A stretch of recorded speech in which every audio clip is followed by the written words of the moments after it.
Hello, Fightful Faithful. Welcome to another episode of Sour Graps. I'm your host, Alex, and with me, as always, is Alex.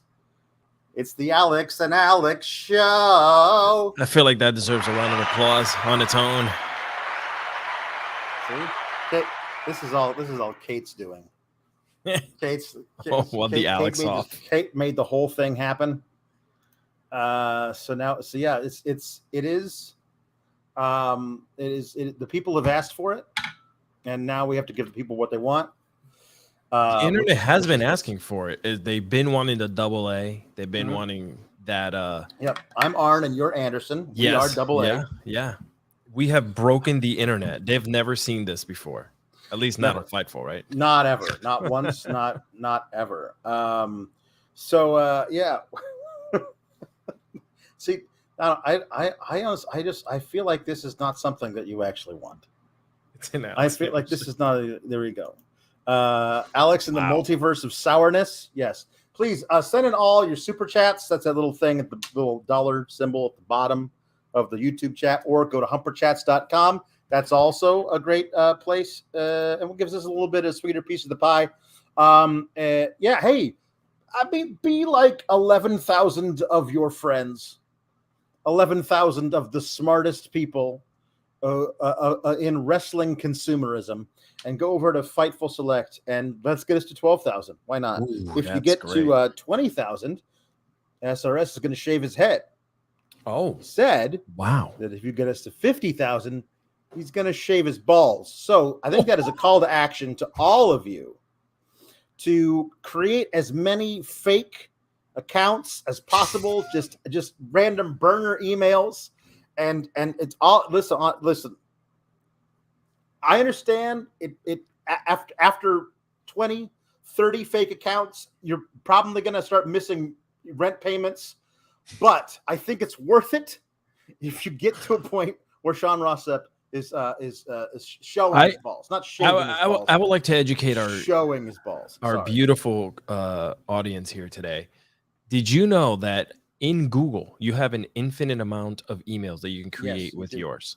All you got to do is use your normal Gmail address, put the plus sign after it, and then just put anything you want, like burner1@gmail.com, burner2@gmail.com, and each of those become an email. And every time somebody writes to them, it comes back to you, so you'll know.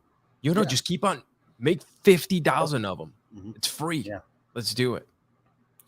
Carl R says it's Friday night. You know what that means? Scissor us, Daddy Alex's. Okay, hold on. No, this way. Yeah. Whoever thought two Alexes be scissoring each other on there YouTube. You go. Yeah, that's good. Hey guys. So Kate is taking the rest of the week off, and rightfully so. And we're here to cover for her, and she is here to cover for Sean. So it's a double coverage. We're just trying to figure out how to get this working. So we're ready to talk about. I guess you guys always do Rampage here first, but you know what? WWE's been killing it, man. So as of late, we have been doing SmackDown. I'm the new guy here, but I'm here to be your co-captain, sir. I'm in on SmackDown. I'm in on SmackDown because of this. We got Imperium back together at the Clash at the Castle.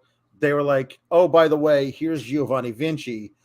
Pay no attention to that phase he went through for a few months where he thought he got conked on the noggin, and he thought he was an Italian playboy for a while. Turns out he's just a badass wrestler, and he always was. And so I was like, when they had their little brawl before Sheamus and Gunther last weekend, I was like, just give me the 6-man on Friday. Just don't dispense with all the bullshit. Give me the 6-man immediately. And you know what? They friggin' did it. So that's awesome. This match was awesome. The only thing wrong with it You got to figure out a way for him to not to be Butch. He doesn't have to be Pete Dunne. Yeah. But he can't be Butch anymore. It's just so weird. But he gets to wrestle like Pete Dunne now. He gets to do all the fun Pete Dunne stuff that he used to do. And Fakey and Eichner, Giovanni Vinci gets to be as great as he ever was. It's awesome because the match was amazing. It was so hard hitting. At one point, I thought Sheamus was going to murder poor Ludwig with the beats of the Baudrin, because there were like 25 of them. Yeah. I guess this is the perfect spot to say Seattle friggin' loved this. Seattle was like into it. Like, please, can you come here more often? Because there are lots and lots and lots of wrestling fans in the Pacific Northwest. There was a whole territory there in the 80s that was like super crazy for wrestling. And the Pacific Northwest as a region, I think, gets the fewest amount of shows coming out there, big shows. And they will come see your wrestling if you come out there. And so they were like so excited to see anything, but this was beyond anything we could have expected. I also thought was awesome that they did the right thing, and they had every time I say Giovanni Vinci, like, it always just feels like it's the most ridiculous name they could give this gimmick. The Fabian Eichner gimmick, the Imperium gimmick. My God. Yes. For a guy who like lands in his Gulfstream and gets in his Ferrari and goes, ciao. Like that guy, like, makes perfect sense. But Fabian Eichner is, hey, Giovanni Vinci, hello, it's me. I'm from Italy. It does not actually work quite well for this guy, but it's so cool that they gave him the victory, gave him the pinfall in his first match on TV, and the right guy got pinned. Like, well, Alex, Rich is the dude to get pins. It's been years since we've seen him on television, according to Michael Cole. So, you know, it has been it's been a number of years. A number of years, says Michael Cole, since we've seen Imperium together. It's been 5 months, Michael Cole. So it has been a number of years. That number of years is 0.42 years. You guys did the math. That's not a number of years. That is less than half a year. It hasn't been that long. But Sheamus is crazy over. Maybe the most over he's been as a baby face ever. Even when they were trying to push him as like the next big baby face, I don't think he got these kind of reactions. And it's crazy because he hasn't done anything except for like been who he is against a guy we're supposed to hate. And all of a sudden, like, the whole faction is getting crazy. Like, Pete Dunne was getting crazy cheers for all the stuff he was doing. He was breaking dudes' fingers. They were like, yay! Like, he's like, this is really good stuff. Seattle was ready for the violence. I think Seattle, outside of their what the Seahawks, they haven't seen absolutely anything really good happen. They just traded away Russell Wilson, so they have absolutely nothing to cheer for now. They don't even have a basketball team. So with that being said, what else do they got left except for WWE to show up and give them some glorious violence and finger-breaking attention? But yeah, you're right. I think the audience ate it all up today, man. They made the show. And I think that what's happening is now, and you mentioned something great, is the fact that the guys are allowed to be a little bit of themselves besides the Butch thing. So because their physicality is insane. You haven't seen physicality like this in the McMahon era at all. No. So the crowd is really eating up the more of a professional wrestling aspect of WWE, which we haven't seen in forever. Yeah, it's been pretty awesome to see that people are allowed to just be good wrestlers. Yeah, what's that all about? That's Alex? weird. Please tell me. I mean, not all of them. I mean, listen, there's some stuff later in the show like Papa H is back, and it's all about the wrestling. Stand over there and wait your turn.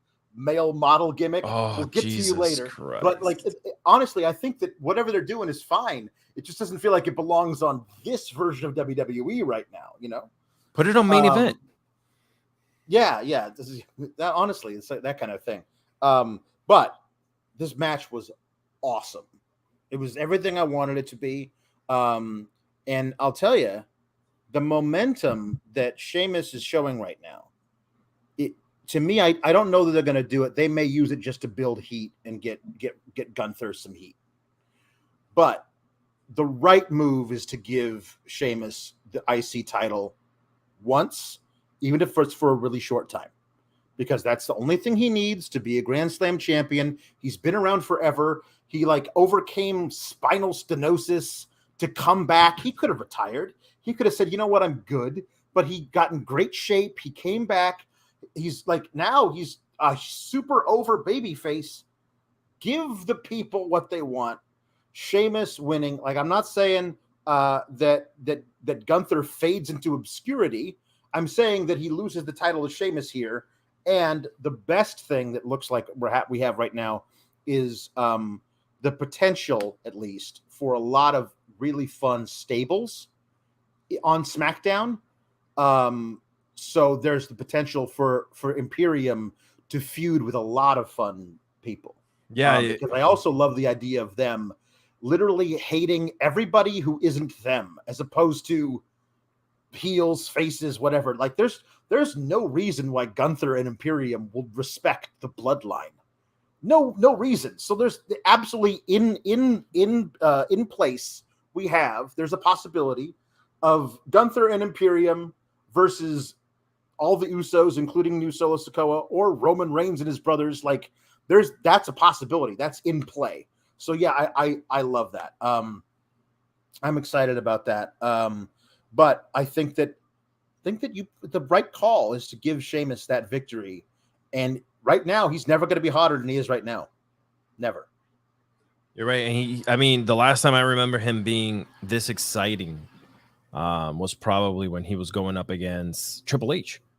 And he had that whole feud with Triple H. I felt like that was a really good feud. He was in his, at his tip top. And then everything kind of, that whole fighter gimmick or whatever the hell they were trying to get, a fight night and all this crap, kind of it brought him down a bit. You know what I'm saying? I understand what they were trying to do with him, the brawler, but now it really feels like he's a real brawler. He, it's just, I think it's just that tweak, man. It's less of a sports entertainer, more of a fighter, a shoot fighter. Yeah. I agree. Carl R sending positive vibes to Mama Kate. She's scissoring with us in spirit. Yes. And that's the greatest line I've heard this week. J.D. Pringle says, Council of Alexis, whatever. Good to see the one true Alex and fake Alex together. Yes, I love there's it. No heat between real Alex and imposter Alex. No hate whatsoever. Tom LaValle says, R.I.P. Buster Elizabeth.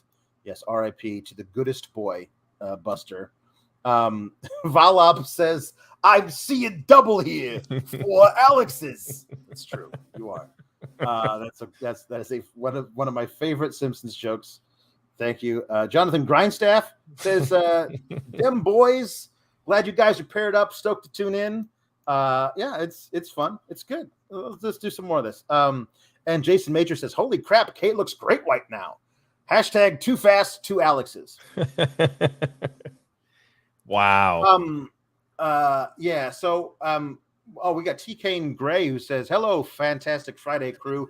I appreciate what you all do. I'm going to my first live wrestling show tomorrow, WWE House Show, and I'm stoked. I started watching when the Thunderdome was right across the street and had to know what was happening inside. Hart. No, that was me. I don't know why that went in there. But yeah, that was weird. I'm like, why is there a heart? Oh, why'd you do that? That was weird. Who was I texting? I don't know what the hell that was. Okay. So Jambeard says, do you think they turn the Brutes into a face stable? Maybe just Sheamus have a main roster version of his heel stable. Listen, Dunn already had a big pop after one match. One match is more of his Pete Dunne character. I think that you could do that together. I did think of something that was very funny and very irreverent that WWE would never do because they're totally not irreverent. Is if they wanted to break up the Brawling Brutes, perfect timing, because obviously Sheamus is Irish, so he would hate the Queen. He would hate the Queen. Queen Elizabeth would be his least favorite person ever because he's Irish.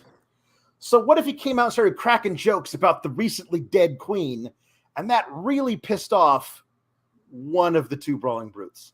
Like, I know they're both English, but if Pete Dunne was like, "How very dare you? That woman her body's not yet cold, and you're cracking wise about that wonderful woman who saw us through some dark times in England, and you, Ridge, a good Yorkshire boy, I expected better from you," and then get Pete Dunne the hell out of there to do his own thing. You know, it's possible, but they'd never do it. You know why I know they'd never do it? Because they did a tribute to Queen Elizabeth spot on the show. And I was like, what are we doing?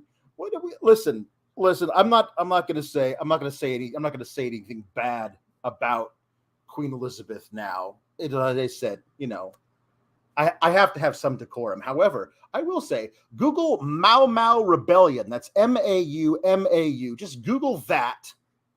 Then find for me in that Googling who happened to be the monarch of England when that was going on. And then just maybe some nuance is all I'm saying. Some nuance. That's all we all know this is a wrestling show, but if you look at the history of that family and the 70 plus years that family has been, you know, in power, you will see. That's, I mean, you're 100%. You hit the nail on the head. All you got to do is just not do our hearts go out to the royal family. Who the fuck cares about the royal family? Honestly, I don't give a shit. Anyway, so we got to see the Usos and Sami Zayn come out and do what is this now? Oh, this is Sami Zayn. That's fantastic. We get the Usos and Sami Zayn to come out and cut a promo about welcoming into the fold their little brother, Solo. I mean,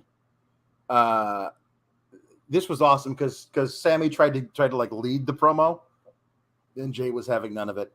But they brought him in, and I love that he came out and immediately got on the mic and said, if you mess with my family, I'm coming for you. So he had put some bass in his voice. That crowd was booing the hell out of him. And he was like, I don't give a shit about any of you. I'm standing here in my truth. And I am like, he passed the opening promo segment with flying colors. I thought it was great all night, but like, you got to judge him minute by minute because I already know that kid is great from watching him in NXT. I know he's great in the ring. I've liked the character work he's done in NXT, but it's a different thing in front of 300 people than it is in front of thousands of people. Correct. Like that's a different energy, especially when you've never done it before. And he was great tonight, man. He's a star. That family will be in pro wrestling, whether they're or whatever company, forever. Okay, and each generation that has came up throughout the years. Alex, I'm assuming you're in your late 20s. You know, like you've seen plenty of professional wrestling. My good friend, my good Alex. So we know this family, man. They're good, bro. Rikishi should be like, patting himself in the back because he's brought up some good boys, man. And whatever else comes out of this, whoever continues to come into the fold family wise, man, they set themselves up for another 30 years, bro. Absolutely. I thought that, I mean, we'll talk more about this. I will talk more about this when we talked about the match, but like he really reminds me of a young version of his father. Like if you watch 100, when we've watched the stuff that he did in the early 90s, and like they have the same body type. Yes. They have like they move the same. Like the Usos always felt like this junior version of what those guys were. This guy feels like he's a carbon copy. Like you cloned 1992 Fatu and made him this guy. I mean, and I know we'll get into the match later, but that belly to belly suplex that he gave him in the middle of the ring, exact replica of his dad. I wrote it on Twitter. I said that was young Rikishi that I just saw give that Samoan belly to belly, because you could just tell the move, the hug, the way that he brought him over. We'll talk about it. Yeah. But then we get Drew coming out because Drew's very pissed. He's so mad. He's so mad. He's so mad. So he came out to attack, and I love that Solo didn't move, man. He met him at the ropes, and took a chair to the gut for that trouble, but he was not scared at all. And he was about to get a chair in the back, but Sammy saved Solo. They are long playing this whole Sammy getting jumped out of the Usos thing. They're long playing it, but I don't know when they have the thought of when they might do that story. Right. But when it's going to be a really great moment when they finally do it, because I think they're lulling us to sleep. Like, well, they're not going to do it now. They didn't do it last week. They're not going to do it now. They're not going to do it now. They're not. Oh, they did it. I think that's what they're trying to do with this whole Sammy thing. And mark my words, the best way to do it, absolutely, is Sammy gets the absolute tar beaten out of him and left in a puddle of nothing. And they go to commercial, and he's still lying there, and nobody's come to help him. And then Kevin Owens walks down there, and he picks him up, and he carries him out like, we're going to do this together. Like there's this awesome moment there, and then that's it. You give Kevin Owens and Sami Zayn, who've never been tag champs, they get to be the ones to take out the Usos. It's perfect. It's honestly perfect. Although Orion Ben says it's Dem Alex's versus the Usos for unified titles. I think we can take them. I do. I 100% agree. We can both take them. I can only imagine what our doomsday-like device finisher was going to be, but yeah, we'll figure it out. Yeah, we'll figure it out. NCB says, hi, Alex and Alex 2.0. Hi, Kate. We miss you. Just got here. Did you already discuss the poorly timed commercial break? Also, I feel that Sammy is officially a member of the Bloodline. He's earned his spot. Yes, we didn't talk about this, but finally, after the first minutes of the match between the Imperium and the Brawling Brutes, we get Sheamus and Gunther in the middle thing, and the crowd is going apeshit for it. Like, oh, the business is really picking up, and they're in this 6-man tag commercial. Boink. And business is picking up. Can we see the business? I'd like to see the business that you said is picking up. I don't understand why we would do that. Yeah, they mistimed that. There's been a lot of mistiming in both companies as of late with commercials. It's weird. Hey, what's that over there? Says curious if the HHH is going to go after Jacob Fatu. I don't know what his contract situation is. Oh yeah, that. Oh my god, he's still the MLW, isn't he? Yeah, as far as I saw him live in Chicago on the MLW show. Bro, he is the truth. The man could move. Battle to one, Jam Beard says, if you had Bloodline all 4 versus Sammy, KO, and 2 others, what 2 others do you put them with as the big feud? DIY. You reunite Tommaso Ciampa and Johnny Gargano, only because I think that the trio that I want is KO, Sammy, and Gargano. Because Gargano and KO have that history on the indies as well, I think he would fit in perfect. He's got a really good sense of humor. He's a absolute babyface. Perfect. The only other thing I would like is, I don't know how you get Ciampa extricated from the Miz and over here where he belongs. But I think there is a really good tag run under Triple H with Gargano and Ciampa. I just don't know if that is going to coincide with what they're doing with Sammy and KO. But that's my dream team. You? Yeah, I like that. Sorry, I thought you were going to continue talking there. But yes, I agree. How the hell do you get him off of Miz? This whole pairing with the Miz has been just a little awkward for me. I'm kind of waiting for the other shoe to drop where he kind of just beats the hell out of him, and he's like, I need to get away from you, bro. Thanks for bringing me up here. Thanks for letting me ride alongside you, but I've been using you this entire time, bro, to get what I want, and it's to get rid of you. And then, you know, he unites with his boy, and they just get into it. You know, I would say, like, but they don't have time for that. That takes literally weeks of writing. However, we saw them go from Edge recruiting Finn Balor to being jumped out of the game by Finn Balor in 2 minutes. So they can do whatever they want. They honestly doesn't really matter. It doesn't. It doesn't. And put them on SmackDown like tomorrow morning. Right. God, I hate that they call themselves this. The Bougie and the Badass. Oh my God. Face Toxic Attraction, who says are looking to bring their blah blah blah to SmackDown. Have they been called up without Mandy Rose? Yeah. Mandy Rose is still champion. She just unified the 2 championships. So are you calling these 2 up without her? Because that doesn't make sense to me. But like, I'm new blood in the women's division is good, but then you had them lose to this team. But can we? I don't know. Like, do you get the sense at all that Aaliyah and Raquel are actually friends? Because I feel like Aaliyah, who's, you know, a terrible actress, has been told, show everybody what good friends you are. She's like, oh, I know how people act. I've seen human beings in real life. So I'm going to smack her on the butt a lot and jump into her arms like I'm a koala. And I'm supposed to think, oh, these 2 are natural friends. Yeah. And it none of it works at all. And I'm like, feels a little bit forced. This whole when they, I know, and I wrote this on Twitter as soon as I saw it. I was like, yo, she's always all over her and like almost making out with her. And if this was the McMahon era, this would be #HLA coming to the ring. Okay, so because it's borderline. If you look at the way she's acting with her, it's borderline. It's like, what? It's not even that, because it's also very childlike. Yeah, right. It's forced. But it's like, it's not like, you know, we're hot for each other. Like Liv and Rhea did this really good, like they were hot for each other type of thing that they were doing. Yes. And I was like, obviously that's not the truth, but that was kind of the gimmick they were playing. This just feels like Aaliyah is 6 and like popping her big sister on the butt, like, ha, I got you, you know, like, and jumping into her arms and everything. It doesn't work.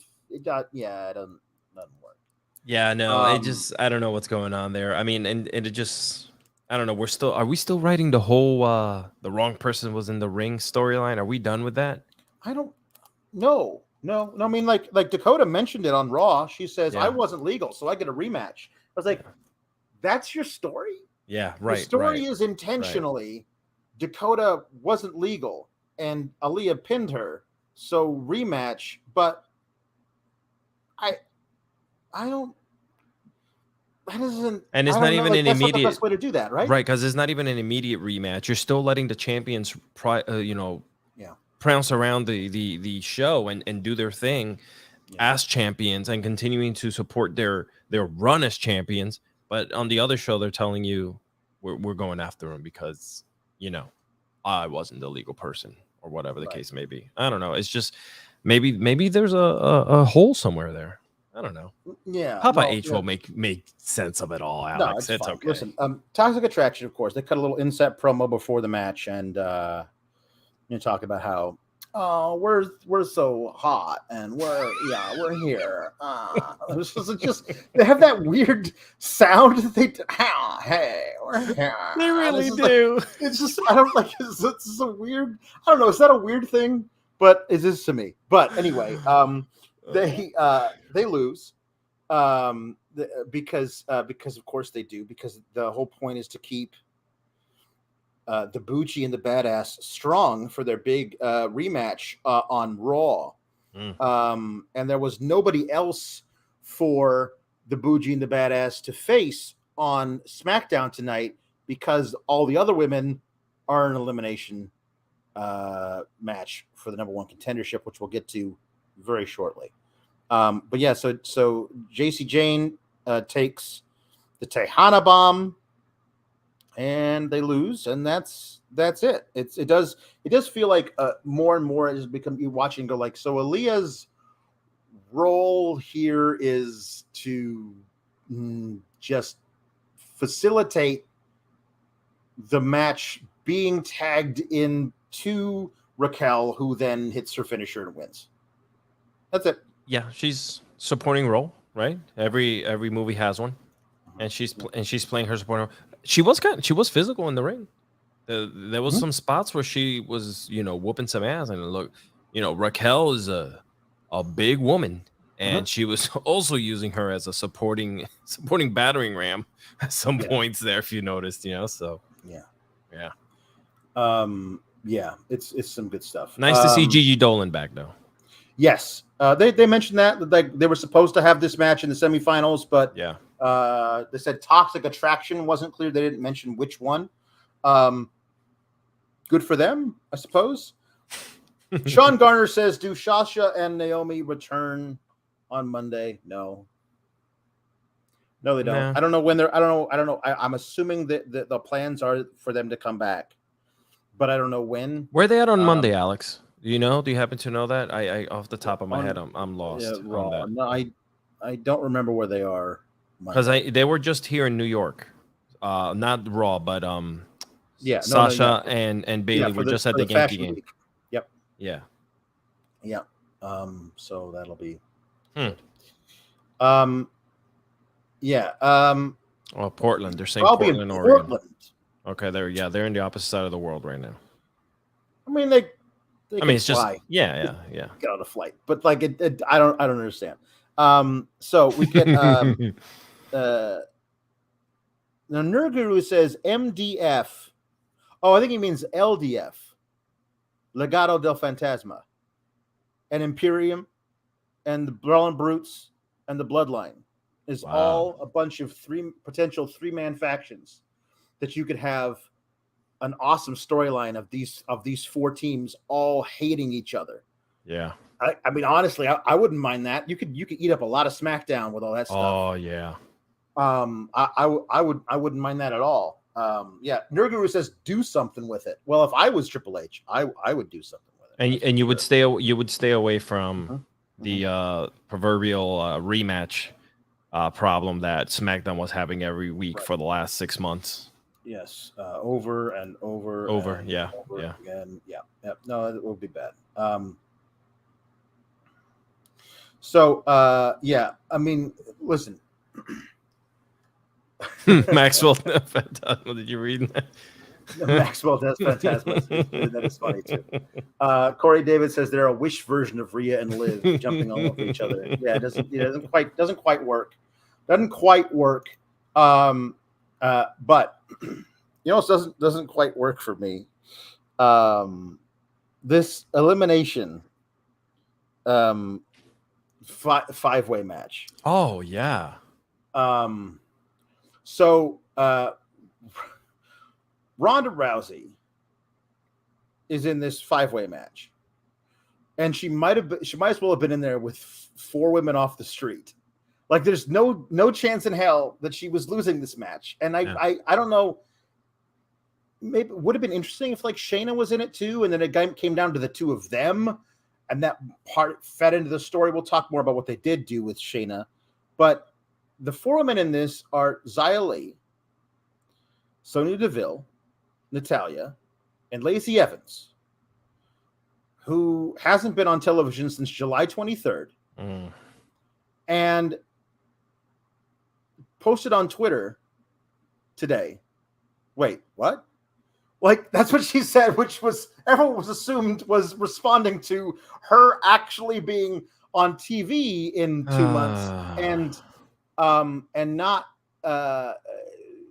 knowing what. Oh, hey, cool, I guess.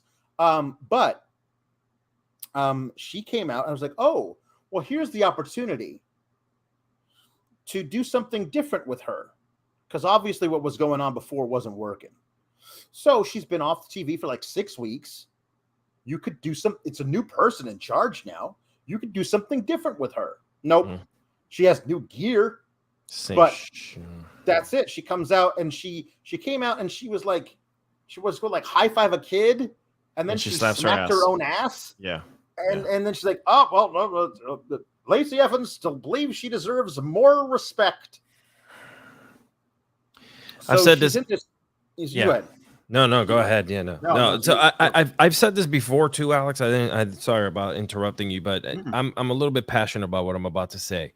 I'm a retired U.S. Marine, okay, and I understand that throughout professional wrestling, like you've had storylines with makeshift service members, but I hate that they use it, and they have used it as a storyline for her. Remember that where they were showing the clips of her and all this stuff? That turned me off so bad. And then just even now, they're kind of still pushing this hybrid version of this, service member who's slapping her ass and has absolutely no storyline or no character. It really isn't a character. There's nothing there. There's nothing that's telling me I should really watch Lacey because there's something that could really pop off here. So I really hope that Hunter kind of maybe repackages her in a way and moves her away from the service member persona thing, because it's really rubbing me as a veteran the wrong way. I don't know what it's doing for you, for the casual viewer. So yeah, I was sorry. I didn't mean to interrupt you. I just no. It's an important perspective to have, because she was doing a thing, but she had that weird hybrid, because remember she was like the Southern debutante, and then for a while she was like, I'm a Marine and a mom, and as such, I am better than all of you. But don't you like to cheer for me, the Heartland? And I was like, so the point of this is that because she's a Marine, and also because she's a mom, we are obligated to cheer for her. And I felt kind of insulted by that. And so the response is not, well, hey, how about she's a Marine and a mom, and she thinks she's better than you, and that's why you boo her? Like, can we just not do any of that? And the thing about it that made me the craziest was, you had this woman bare her soul and not like give a prepared monologue about like a fictional version of herself. Like, tell us at home, the millions watching SmackDown, about her real life growing up with parents who were drug addicts and abusive alcoholics, and she overcame that, and she became a Marine, a mom. She opened up her heart to us, and they used that to make her the bad guy. They used her real story to make her the bad guy. And when I thought it was in service of a monster push, I'm in no way in favor of a monster push for Lacey Evans, but at least that would have been worth it to her. Now she did all of that, apparently just so she could job out every 6 weeks on SmackDown.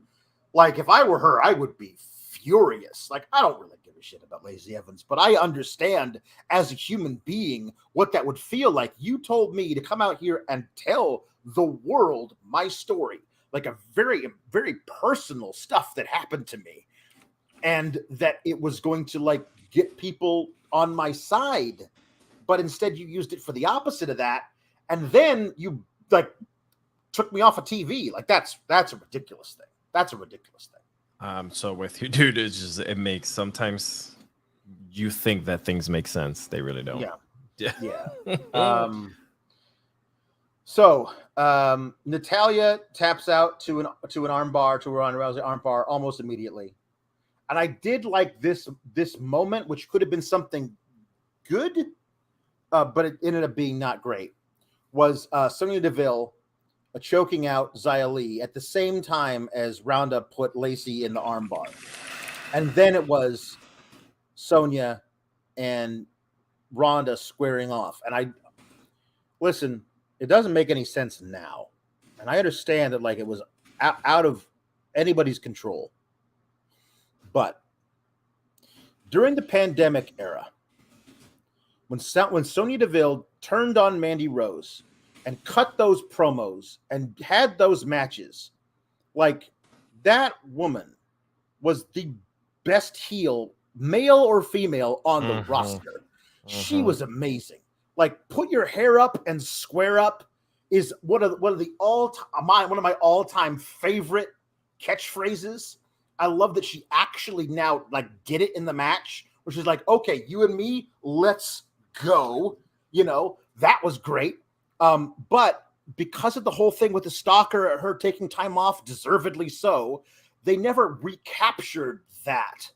Like they had her come back and be like like everyone's least favorite boss. I know. Racist, maybe. Like the whole thing with Naomi always was weird. Like it was just an odd thing. And so they've really lost the opportunity to capitalize on what I thought was a can't miss future 5-time women's champion. Like I thought she was amazing in that. And then the thing happened with the stalker and everything fell apart. So I really liked the moment of her and Ronda, but then the whole thing fell apart because it was like, okay, I'm going to try and get out of this thing. And neither one of us really know how to do, because Ronda doesn't really do this. He doesn't really do these kinds of things. Yeah. So the whole thing fell apart. Very messy between both of them. It was very messy. Yeah. And, you know, Ronda, unfortunately, when she tries to do these technical type of matches, it looks rough, right? Ronda is a bare knuckle fighter. She's going to throw you around the ring a couple times. You got to think of her as a Brock Lesnar. She's going to put you in an armbar, you know, whatever her finisher might be. She's going to judo throw you a couple times, and she's going to beat the crap out of you with punches and elbows, right? Right. They cannot do too much with her. They need to scale her back to the point where she comes in, she beats the hell out of you. Yep. You got to get her away from all this technical wrestling stuff because that's something she is not.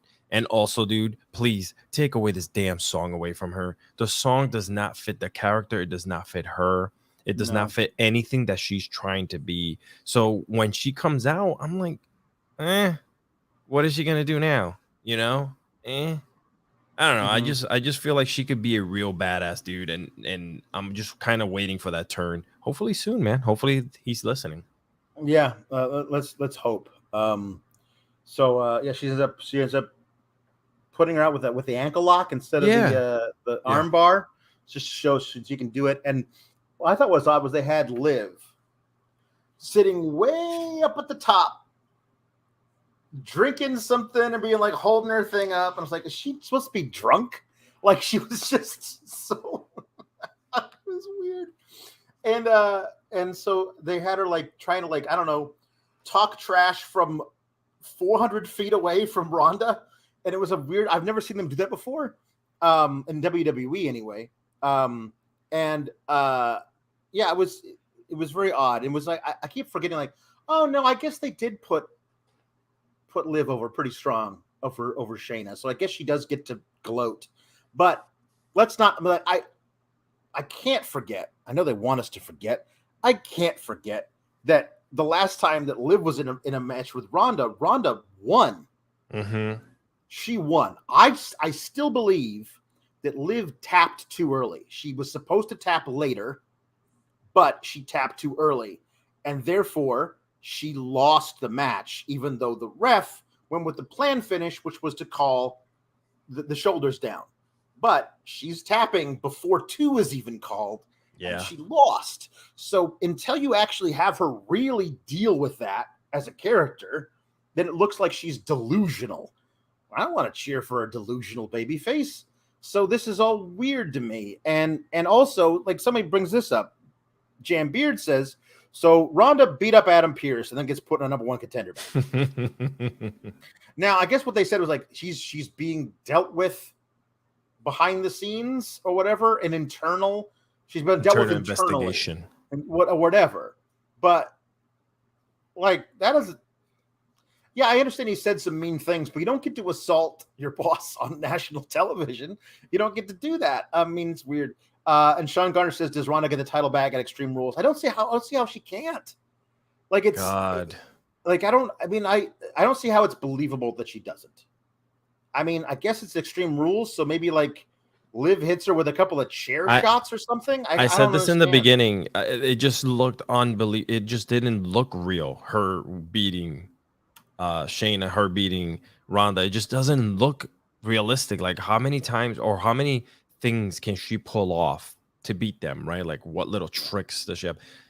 What is she gonna do? Like beat her up with kendo sticks? Because that's what she normally does anyway. She just grabs kendo sticks and beats the crap out of people. I don't know, man.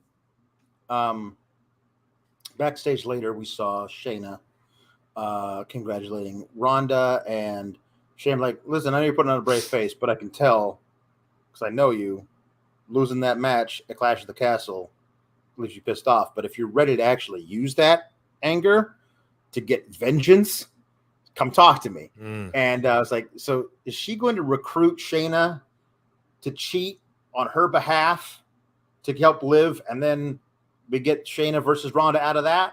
Maybe. I mean, that's my hope, honestly. Like, of all the things, that's my hope, because I really want to heal Ronda Rousey, because babyface Ronda Rousey friggin' sucks. Yeah. So like, yeah, let's do heel Ronda Rousey. However we get there.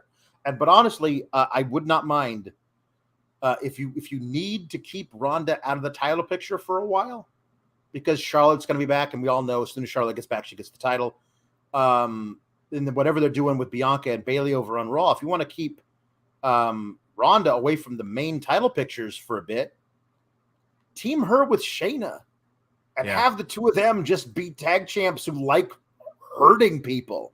Like, just like have them in kayfabe, put Aaliyah out for like 6 months. That would clear me of having to watch Aaliyah, but it would also make them feel like more like these badass women. I think there's a really cool, interesting thing they can do with that. But yeah, I don't know, man. Like, it's just it's weird. It is Extreme Rules, which means if they have an Extreme Rules match, there's no disqualifications, so you can see all kinds of nonsense happen, dude. And if she retains because of the nonsense, like, you know, like something happens where Shayna ends up hitting Ronda instead of Liv, right? Or whatever the case may be, and then it all gets discombobulated, and boom, then I don't know. I just don't see how Liv can continue holding this. I thought Liv was going to lose it a while ago. And here we are going into October, and she's still champion. Yeah. That's yeah. Hey, what's that over there? Says to fantasy book, a War Games match. Roman, Solo, the Usos, and Jacob Fatu versus DIY, AJ, KO, and a debuting El Generico. Wow. And that would be pretty awesome. I don't know we're ever going to get that, really, but that would be pretty awesome. You know, but I mean, honestly, just thinking about that, it gets me all excited. But if you need help getting all excited, if you want erect penises, well, one at least, yours, use BlueChew.com. But it's not just about that, even though it is a lot about that. It's about that performance. It's about having that confidence. Blue Chew is made with the same active ingredients as Viagra and Cialis. You know, they work, but they work on your schedule. Or not your schedule. Maybe you're not up to task. Blue Chew takes care of that for you, my friend. Get you ready whenever the mood arises or when it doesn't. Prescribed online, shipped straight to your door in a discreet package, and you don't have to wait in line at the pharmacy or the doctor's office. It's because you consult with an online physician, and if approved, come straight to your door. That way you can, you know the rest. Just pay $5 shipping when you use that code FIGHTFUL. Otherwise, your first shipment is free. That's BlueChew.com and the code FIGHTFUL. I have my pack here. I don't know that it quite rises to the levels of a Kate segue, but I'm trying here. It's not usually my deal. You know what? You know what you get. Ladies and gentlemen, the one and only. Thank you. OG Alex. Nerd Guru says, assuming Becky versus Ronda is still the plan for Mania, then I think Ronda gets the title back, and then they run Bianca versus Ronda at Survivor Series. Oof. That's probably a bigger match for them than Bianca versus Liv. Let's be honest. So I think there's no way, if they're still doing title versus title, brand versus brand, if that's still what they're doing for Survivor Series, then your match is Bianca versus Ronda. I think that is. But she says Becky helps Bianca win because now they're friends in this thing. Becky despises Ronda, and that big build begins. And then he adds F Charlotte. So, that heat is still there, isn't it? Yep. Between those two. Yeah. Huh. Mm-hmm. Interesting. Sure. Interesting. Yeah. So we got our big 8-man tag. The Street Profits and Hit Row did a backstage segment. I was like, actually, everyone was like, hey, I think Hit Row needs a leader. What if they don't need a leader? They just need to be a giant faction. Damn. With the Street Profits, who are people, we know the Street Profits, they're former champions. Like, I think the 5 of them, like, really work. If you want to, at some point, like, add Bianca into the mix, like, that, to me, like, it feels like that works. Like, it just feels like these, I mean, listen, I hesitate to say, because I don't want, because I also do hate the idea of like, oh, this guy's black and this guy's black tag team. I do hate that because that's been the way it's always been. It's always been like that. But I can't deny the fact that these people, these 5 people, B-Fab, Hit Row, Street Profits, they have, it feels like real chemistry. Yeah. So don't deny it, and don't well, we're not allowed to do that because then they become like the black group and we're not allowed to do that.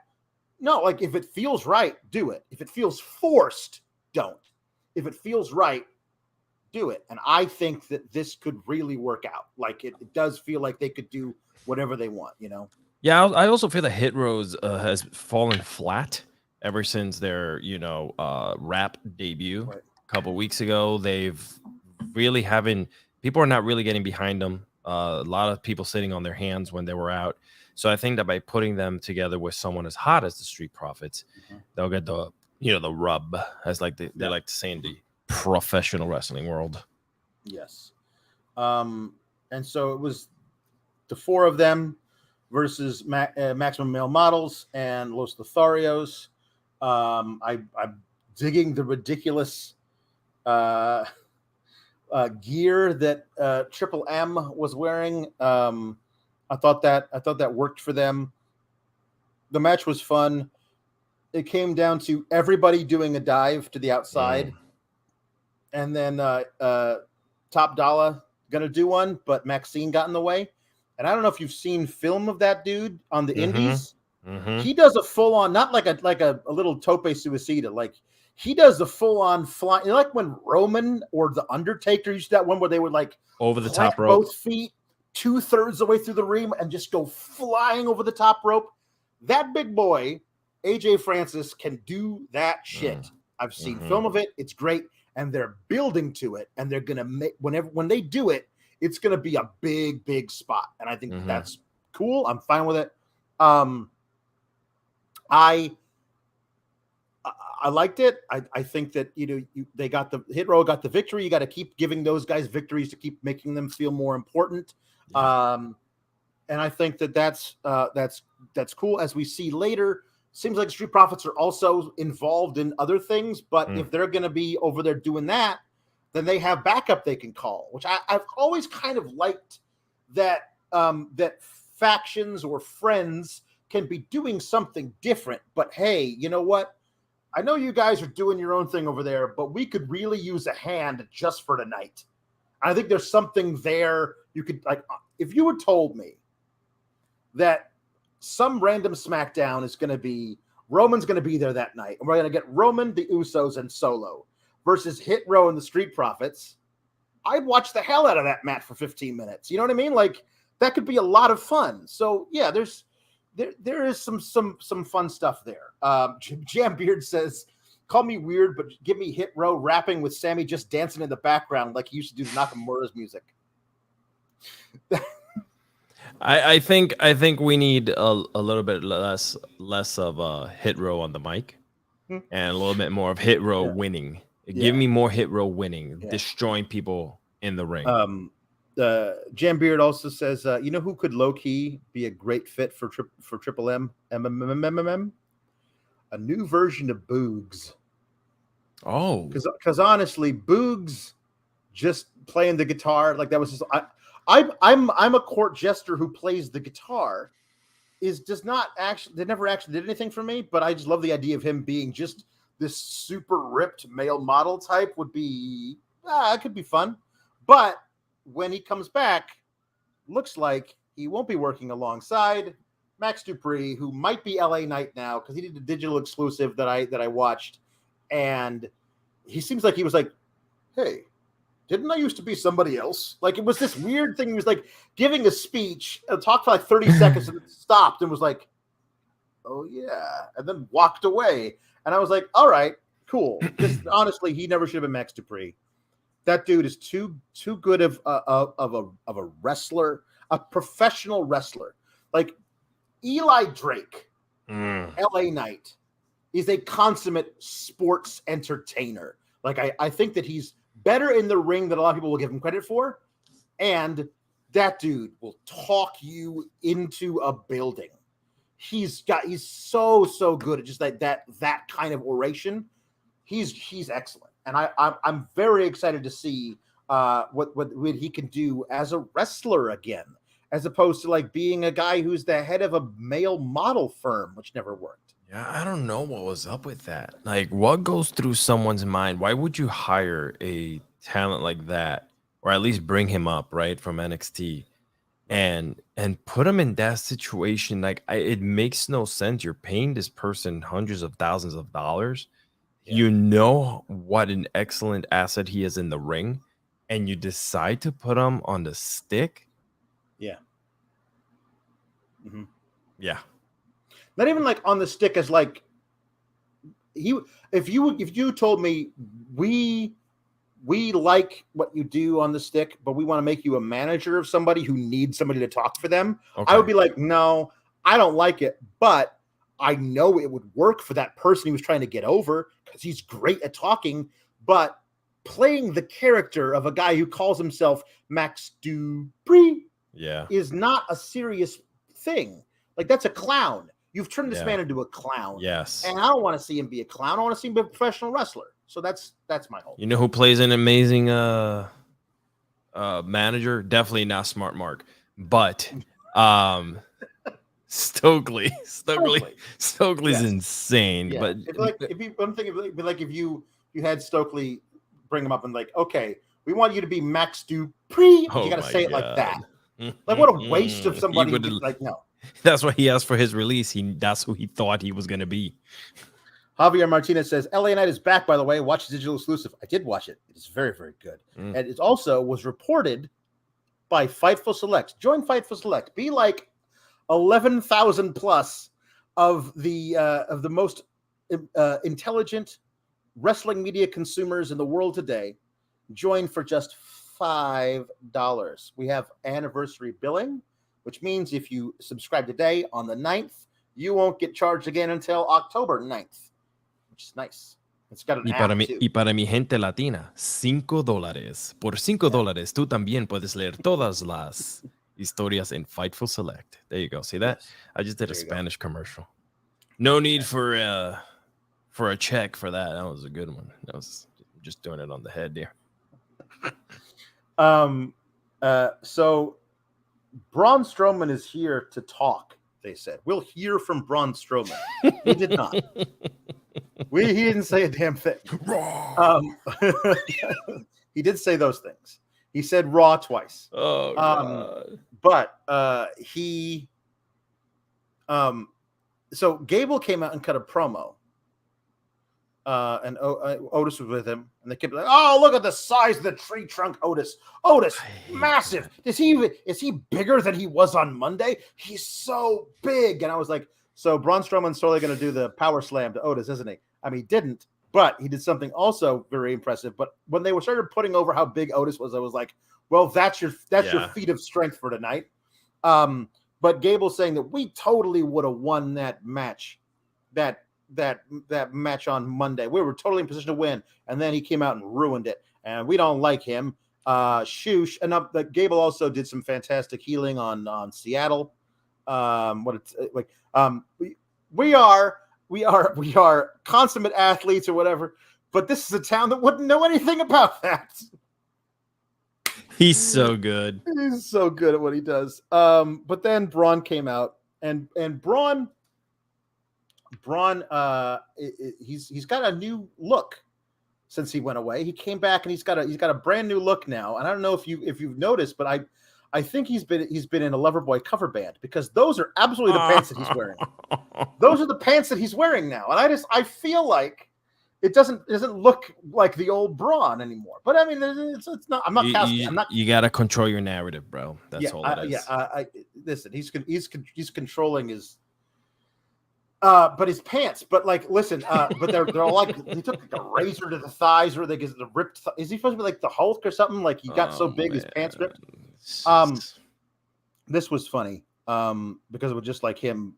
Like they showed like, you know, Otis trying to get on him, and then he able to get rid of Gable, and he did the jackknife power bomb on old Otis. Right. That makes sense. He's NWO Wolfpack Kevin Nash. Yeah, with the red pants. He's got the red pants now. He's jackknife power bomb. Damn it! Perfect. I didn't make the connection until right now, because he's got the pants and he's got the new power bomb. Because I don't know if it was because it was Otis, but I love that it was like, lift you up just as barely as I have to, and then I'll drop you. Because that was I loved Kevin Nash with the lazy ass power bomb. Like, I'll walk away now. Like, and even in the video games that he did that, which was even funnier. Which I loved it. Like, if you could give that, you had to in WCW NWO Revenge. Yes, Nash had his own power bomb. Yeah, and like you could give that power bomb to somebody else, but no, it was Nash's power bomb where he lifted him up the bare minimum and then just let go. He didn't throw them at the ground. He just let go. And I thought that it just felt so good for him to do that. God. It made a lot of sense. I say that I know maybe there's a lot of fans of Braun out there. I don't know if this is true or whatever. I'm speculating, but to me, he's just so one-dimensional. Rawr, dun, dun, dun, comes in, kills, rawr, and leaves. Like, he has no character. I understand they're building him as an attraction, which is great. But even Brock Lesnar, who was an attraction, suddenly became a megastar with a voice and a character behind him. But this Braun, man, he's still the same Braun. They brought him in. He flipped a car over last Monday night. He's still doing the same thing. Very one-dimensional. They need to do something with him, because I yawned. He goes rawr, and I go when he comes out. That's just he's no longer the monster among men. Now he's the monster of all monsters. So he's upgraded there. I will say this: 5.5 years ago, he was the hottest thing in all of wrestling, and people who weren't there at the time. They will say, that's bullshit. No. They're like that night where he murdered Roman Reigns. Roman Reigns, he'd already beaten Roman Reigns half to death, and they strapped him to a gurney. And then he ran with that gurney out in front of him and flinged it off the end of a loading dock. And then they put Roman Reigns into the ambulance. And then he ripped open the door of the ambulance, said, "I'm not finished with you." And he beat up Roman Reigns some more. Then he closed the door back on Roman Reigns, and then he tipped over the ambulance. Yes. And I swear to God, the live crowd was losing their minds cheering, "Thank you, Strowman." Well, they also the week before Roman had beaten the Undertaker at Mania, and then came out the next day and says, "My yard now," and all that booze. It was the perfect time to build this new monster babyface who was going to crush Roman Reigns, the guy we all hated. And what did they do with it? They used it to get over Roman Reigns as an underdog again, which ruined the whole thing. They finally gave Braun his one-on-one match with Brock Lesnar, and Brock Lesnar won with one F5. Yep. Brock Lesnar never beat anybody with one F5 at the time. But no, it's fine. They ruined everything, but it was there was a moment where they had the potential to make this guy into a household name, surefire Hall of Famer. And by the time they finally put the big title on him, he was ruined already, because you made him the tag champs with a 9-year-old. Yeah. Like it was done. Yeah. That's the WWE way, though. First of all, They even had the ambulance toy with him, which was great. They were really pushing him. Everyone hated Roman because nobody wanted to hear babyface Roman at all. So that made it even that much better and that much special, right? Now Roman's a god. You know, he can do no wrong. He comes out as a heel and he's being cheered. So, you know, you said it correctly, but he's still, to me, very one-dimensional. Even in create your narrative, he was zero-dimensional there because they were just creating these weird-ass vignettes of like him talking trash on everyone. No, that's fine. By the way, and this Braun was pretty good too, right here. Actually, that was the worst version of Braun. This is my that favorite poor guy Braun. didn't know what the hell he was doing. He didn't talk. He didn't look at anyone. He wore a mask. I'll never forget the first time he took off that mask, and I was like, "Oh no, you can never have him do that again," because it didn't look right. It didn't look right. He had the great voice for it, but he did not have the. It was because like when he had all that extra weight on him, his face didn't fill out. It was just like this. His eyes were here, and his nose was here, and his mouth was here, and his face was this big, and it didn't work out for him. But anyway, we get Corey David saying Braun is just Psycho Sid 1996 without the fist bump. Oh shoot, damn, yeah. We got Drew McIntyre cutting a promo on Solo Sikoa for ruining the greatest day of his life. And listen, here we go. I can't wait. It would make a lot more sense for him to say this and to be this angry if we didn't watch him and Tyson Fury inexplicably lead a serenade of the entire audience in American Pie by Don McLean. Now, I know that's a thing that Tyson Fury does when he wins matches, but Drew had just lost. And also, that wasn't ever supposed to be broadcast to any of us to see it. Do you know Sweet Caroline? I don't, but do you know? I'm like, what is happening? First of all, if, you guys know I produce Wrestling with Freddie, and you know, he said it. This is not me like, you know, saying any backstage information or anything like that, but he said it this past Wednesday on the podcast. He said, hey, you know, he still has a lot of insiders, and he's like, none of that was supposed to make it to live TV. At that second, I texted one of my friends. He's like, hey, what's happening? He goes, oh yeah, nobody called to cut. I was like, wow, man, that's so bad. Isn't that awesome? Like when Drew was like, are we even still on the air? I don't know what's going on. I was like, no, we're still on the air, buddy. You're ruining everything. Yeah, nobody believes that you're upset. No. Anyway, Bad One Jam Beard says, at the time, Braun as a heel in 2017 could have been as over as the Giant One in his early run in WCW. Instead, they gave us joke WWE Big Show. Yeah, it was not. Yeah. It was not good. Yeah. And how many times they did the broken ring segment? This ring has been reinforced 7 times over. Well, that was weird. They don't talk like that. They don't have anybody British on the thing. No. But we did get our Drew versus Solo match. The Solo got pumped up backstage by his brothers and Sammy. They're all going to be out there for him. They're all running interference. Solo's holding his own against Drew. Like, he looks like a guy who can stand toe to toe with Drew. You watch him, and I was saying this before. Like, I was like, I couldn't remember. I was like, what was the name of the tag team they put his dad in with the other Samoan guy, not Yokozuna, who was Samoan, but they said he was Japanese. But the 3 of them together were the Samoan SWAT team. And then they signed all 3 of them, and they split off Yokozuna to be Yokozuna, and they had Fatu, and I can't remember the other guy's name, but I don't remember what was the name of the tag team they were in. It wasn't, they said the Head Shrinkers. And I looked it up, and they were the Head Shrinkers, yeah. Which even in 1992 is beyond racist. So crazy. Like Samoan savages or whatever would be worse. Oh my God. They literally shrink heads. They're cannibals because they come from an island way over there in the South Pacific. Samoan Fatu. Okay.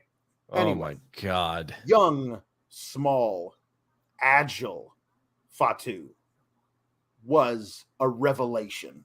He kept on putting on weight. And in like 8 years, he was Rikishi, where he couldn't do all the stuff he used to do. Yeah. But when he was young, like he was awesome. And that's who Solo Sikoa is. That's who this guy is. He's young Rikishi. Look it up. That guy was awesome in the early 90s. So good. Yeah, it was some really, really, really good stuff. Young Umaga as well. Samu and Fatu. That's what it was. Yeah.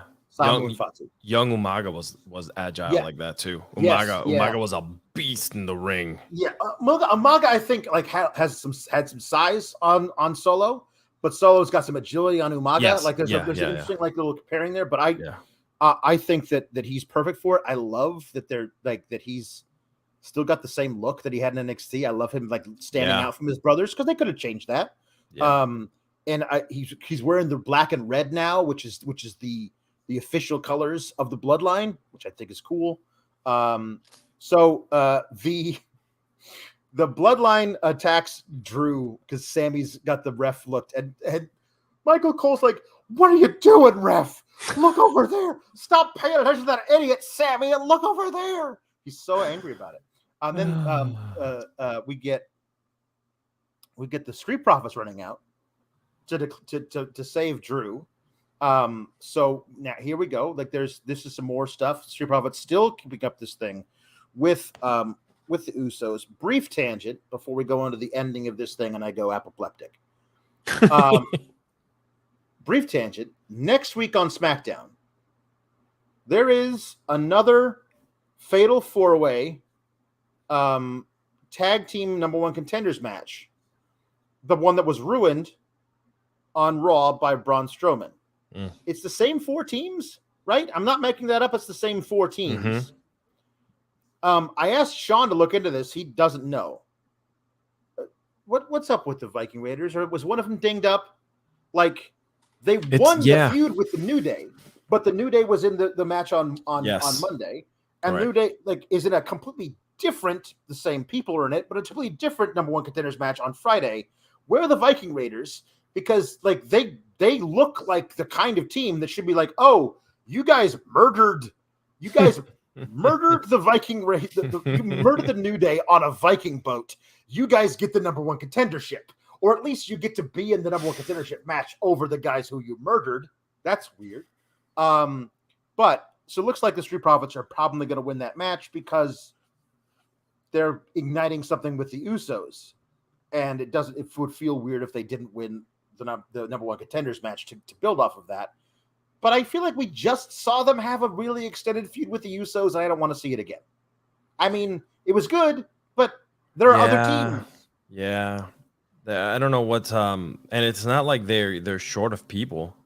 They got plenty of, like, someone just mentioned the Dirty Dogs are in there as well. Like just you could throw anyone together now in this damn show and put them as a tag team. Sure, you could. You know, it's just weird that the Viking Raiders just disappeared off the face of the earth, and I don't know what happened there. Maybe someone's dinged up. I don't know.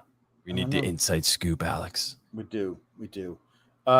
So they were able to get rid of the Usos and Sammy. And Drew hits a Claymore on Solo Sikoa, which knocks him out of the ring. And then he is attacked from behind by Karrion Kross. And if you weren't sure that it was Karrion Kross who did it, they helped you out because the feed went black and white. And I is that what his sorceress wife does? Is she's able to control the color scheme on the broadcast? Because that doesn't make a lot of sense to me that like Karrion Kross is here. It's black and white now is frigging nonsense. Like that's nonsense. That's dumb. She removes all saturation off the television set. That must be it. Yeah. Fuck. What are they doing? See, like they have these, and we've, you know, I've again, it's no surprise. Karrion was not supposed to be in this federation; was supposed to be in another one, and obviously he's here now in WWE. And I thought that they would bring him back and be that badass Karrion Kross that he was. without the sorcery and the sports entertainment behind it. But unfortunately, you know, I understand like what they're going for, like the whole aesthetic and motif there, you know, little filmmaking word there, you know, with what they're trying to do. But God, like it came off. Listen, and you guys know this. I got the corny moment of the week right here with Kate whenever I'm on. Go. This, my friends, was the corny moment of the week. Triple H, you're supposed to be this badass legend who was in the DX. Give us what we want. Give us good fights, good storylines, you know, and sprinkle your maximum male models here and there, but leave it out of this. That came across, that kind of ruined the ending, dude. Here's Bad Jim Beard says, Karrion Kross's movie Sin City can only be in black and white with one thing of color. Now, if they had the capability of doing this, they'd have to do it in post. But honestly, if all of his backstage promos were shot like that, where like her eyes are a brilliant blue or her lips are scarlet red, no pun intended, but everything else is black and white, that would be actually kind of a cool aesthetic. Yes. For his pre-taped promos, not whenever he appears on screen in the ring. Is this, holy shit, we haven't seen him. We only have that thing versus Drew Gulak. That's fine. I was like, we're not going to do the thing like what we did with like where the Fiend wrestled and all the lights had to be red. We're not going to do the thing like whenever he has a match, everything's filmed in black and white. We're not going to do that, right? That's not a thing we're going to do, God. right? Like, there's only one time that black and white work, ladies and gentlemen. And if you're old enough to have lived through those moments, you, my friends, are true pro wrestling fans. Because whenever the NWO invaded an arena and you had that guitar riff playing and the black and white, that was aesthetically pleasing and right way to use it. Right. And also, in storyline, they were basically in charge of the broadcast. Yes. Like Eric Bischoff was run with them. He ran the broadcast, so he got to say, hey, make sure when we come out, turn it to black and white. Yes. That makes sense. Yes. It's not like, hey, my wife went to magician school for a semester. She could conjure things with her mind. That's not a thing. You know what I mean? Ladies and gentlemen, sports entertainment. The sports entertainment. So the thing ends with the actual like black and white shot fading to black, and we still hear Michael Cole going, "Oh no, my Drew McIntyre's he's fading to black," as they actually fade it to black. It's a little on the nose, a little heavy-handed, but all right, you know. Ladies and gentlemen, corny moment of the week. Yeah. Take it or leave it. Bobby Fish used to wrestle in black and white in 1907. Well, that was because that was the style of film they had. Yes. So a few more things here about WWE, and then we will get on to Rampage. A-dubs. Corey David says, who would have been perfect for MMM is Rico. Well, yes, if you want to go back that far, sure. Wow. Yeah, Rico would have been great for it. Yeah. Jam Beard saying, I could see Braun ruining the four-way again on Friday. And although the Raiders should be in it, if it keeps them from being smashed by Braun, then it's all good. If he injures literally everybody else in the tag division, and the Viking Raiders are the only ones available, like, you guys want the title shot?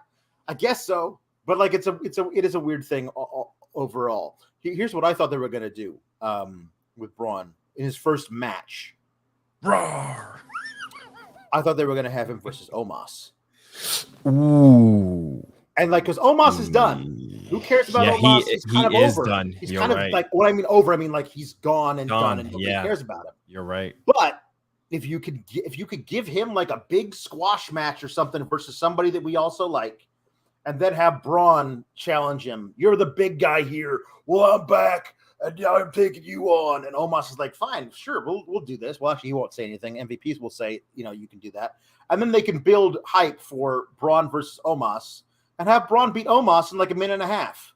Because honestly, I don't want to see any longer than that. And that proves that Braun is back and he's ready to beat up big guys. But you have to reinforce the ring because they have two monsters that you have to reinforce the ring. And then I'll raise you one over Rico. We bring back Kiwi, and he joins in the fun. If you guys are old WCW fans, Kiwi was original in WCW. We should bring him back too if we're going to bring back Rico. Yeah.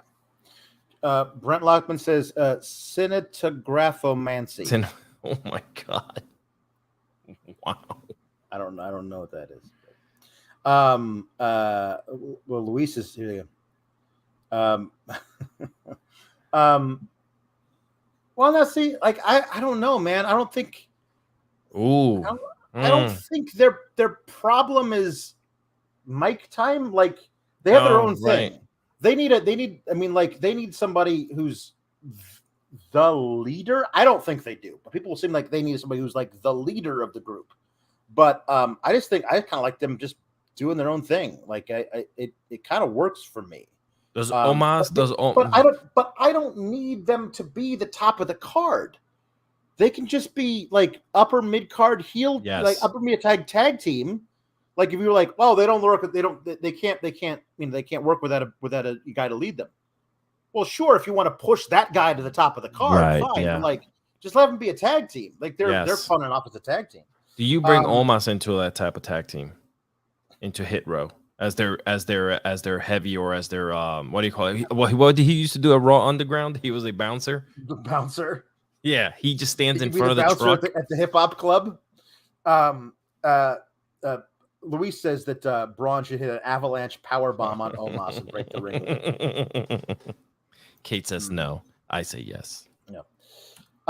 Okay. And Jam Beard says, what if it was Ciampa all along that got Loomis to attack Miz? Ciampa asked Johnny for the favor because that's his son-in-law. That's his son-in-law, yeah. You know? I don't know. Honestly, I don't know. It would explain why Ciampa is like, what are you talking about? Somebody in the audience? I didn't see them. Everyone else in the world saw him, but Ciampa didn't. Yeah. So that would explain it. But I don't know if that's what they're going to do. You're giving WWE too much credit. Yeah, it's true. Now, this is me giving AEW no credit at all. Sammy Guevara and Darby Allin is a match that happened on my television screen, and I hated every second of it. And listen, I don't care who won. Sammy Guevara did. I don't care who won as long as they lose to Jon Moxley. Yeah. That's all I care about. Jon Moxley is professional wrestling to me in this moment. He is what professional wrestling can be. He is AEW. The promo he cut after what MJF did, after what happened with CM Punk and the Bucks and everything, and Kenny, everything going on backstage, him coming out and saying, "I am AEW. I love this place. This is where you go for professional wrestling. This place is sacred to me. I'm not going to let anything happen to it. This is going to be good." So him saying all that after what MJF did, who MJF is, it seems like they're setting up the very obvious story, which I hope is what they're actually doing because it works so well. The guy who is AEW wins this tournament, Jon Moxley. And he's the champion, and MJF is the anti-AEW.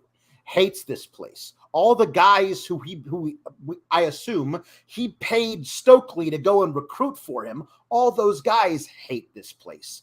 MJF is just here. He didn't sign an extension, but he's getting paid a buttload of money. He said, I want to take this title, and I'm going to take it to an actual wrestling company in 2024.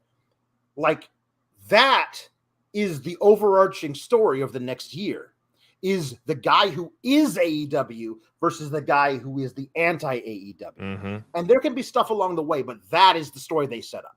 So I feel like the first chapter of that is Moxley wins the championship by winning this tournament, and then MJF steals the title from him with the way he would with cashing in his chip or whatever, and he's able to get that thing. And then Mox can go on his vacation. He can go on an extended vacation because he's selling the beatdown that he gets from 7 guys. And then when he finally comes back, you reignite that story after it's been MJF running roughshod over the entire company in Mox's absence for like 2-3 months. There's a really great story there that leads through this whole thing.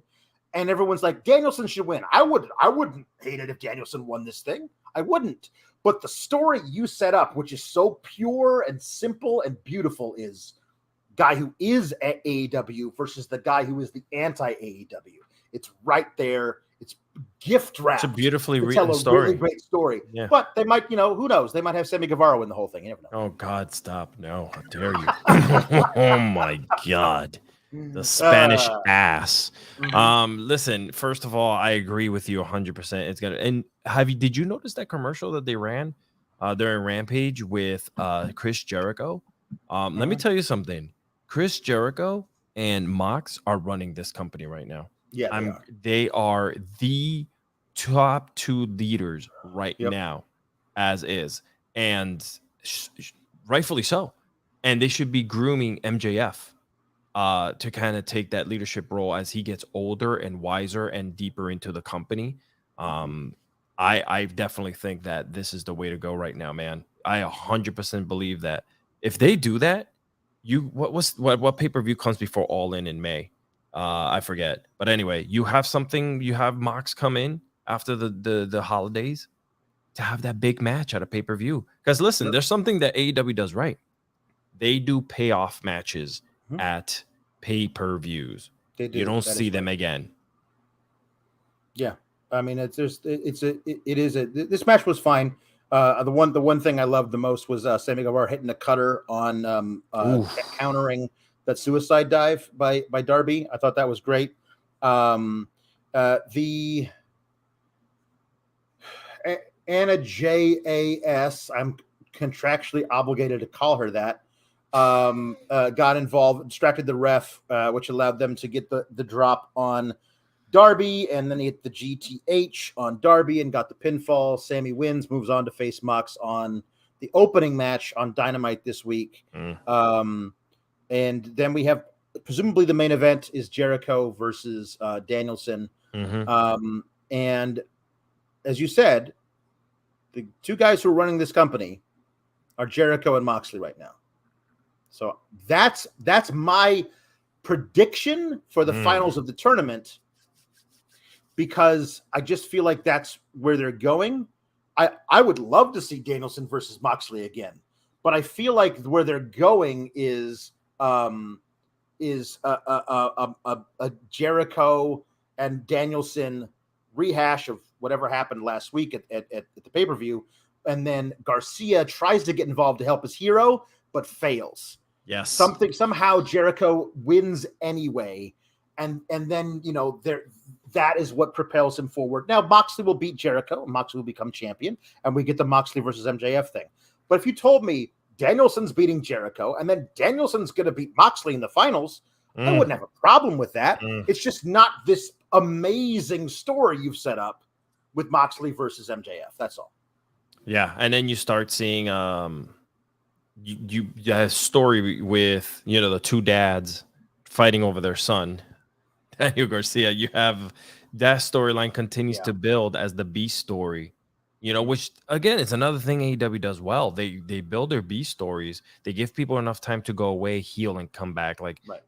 Obviously, besides all the other wrong things they've been doing. But yeah, I mean, I love that. I love that idea. I think that one of your marquee matches at Full Gear is Jericho versus Garcia. Oh man!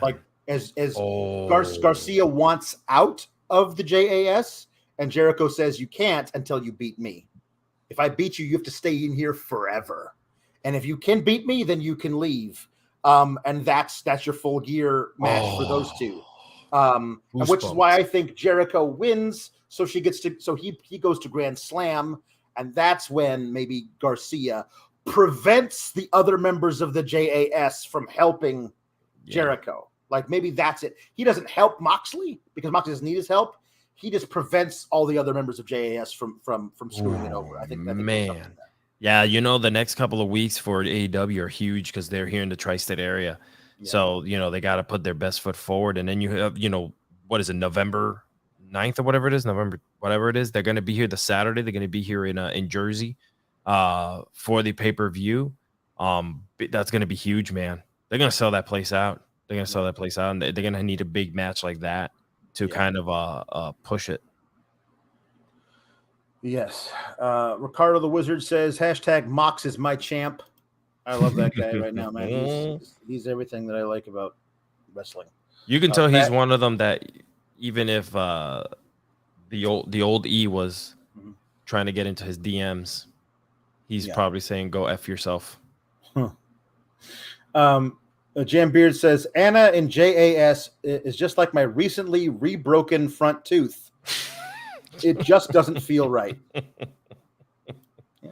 She's so out of place. She's nothing like Julia Hart. It doesn't.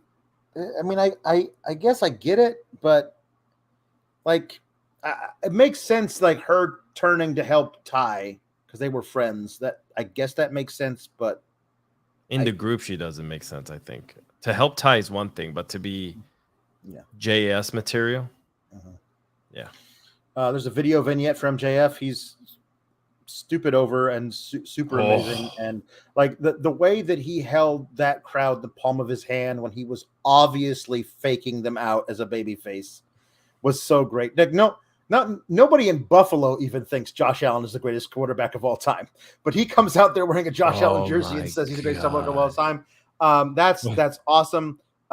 Everything about it was so good. It's like just the way he did it, though. It proves that one day his entire character for months at a stretch could be the guy who is good-naturedly making fun of the audience and they love him for it. An insult comic. Yeah. Like, that's his whole thing. Like, I'm going to bring up the giant stinky elephant in the room. Not you, ma'am. Just kidding, sweetheart. You know I love you. Meet me up. Like, that was amazing. And the whole audience loved it. You could tell, like, that was so good. It's like, that one point was like, listen, now, bear with me. Come, hey, shut up. Guys, I only have so much time. Jesus. Like, the way that he just, and they all laughed and they were all on board with it. He could really make Don Rickles into a wrestling gimmick and it would totally work. Like, the whole thing was like, there was a Jewish man years ago who took his people and opened part of the Red Sea and led them to victory. I'm not saying I'm Moses. That would be ridiculous. I'm better than Moses. And the entire crowd erupts. Like, he's just so good at this. And that might have been the most fun I've ever had watching a heel, like, obviously fuck with us. And that was so much fun. It was so good. But I also loved how all it took was Moxley going like, you're so full of shit. I know. Him going, you're right, I am. You're right, I am. Yeah. He could have tried to, like, keep it going for the rest of that promo for a couple of weeks. Doesn't need to. But, dude, but it man, it's so good. The chemistry was effing fire. The minute those two were in the ring together, you can feel something special about to happen. The veteran Mox really looking out for the young start, MJF. Not, I know he's been around for a while, but like, they're building him to be a mega star here on the company. Right. Okay. So when you're right, when he said you're full of crap, they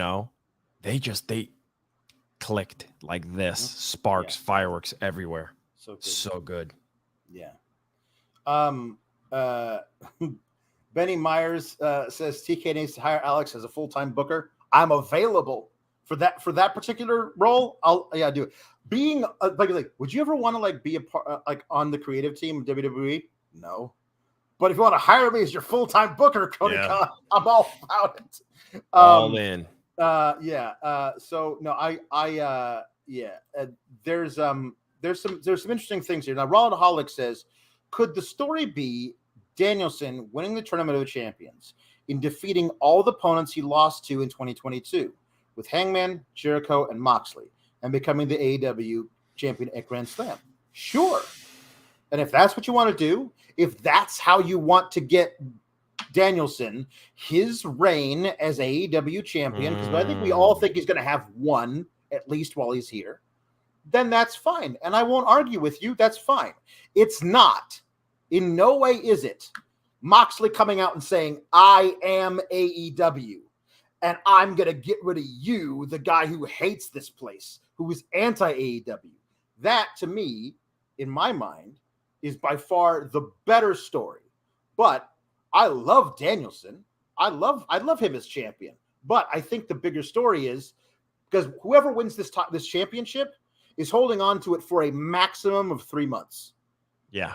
Because if it doesn't happen at Grand Slam, if it doesn't happen at Full Gear, it's happening at Winter is Coming, which is happening in Nassau County, in Long Island. Oh my God! So, like, if you say I want Danielson to be champ, that's great. You just have to know if Danielson is champ, he's losing that by December.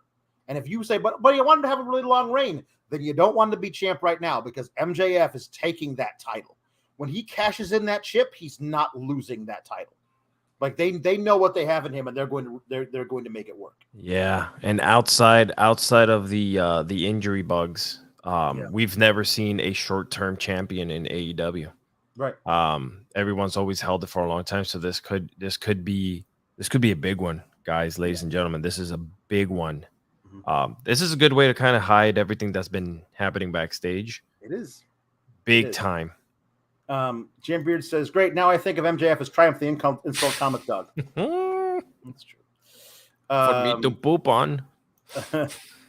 Bad. Jim Beard says, "Better yet, MJF is Ed the Sock." Oh my God. Ricardo the Wizard says Danielson will be the first work rate champ. I don't know, man. Like, Paige was having some fucking bangers every time he went out there to defend that championship.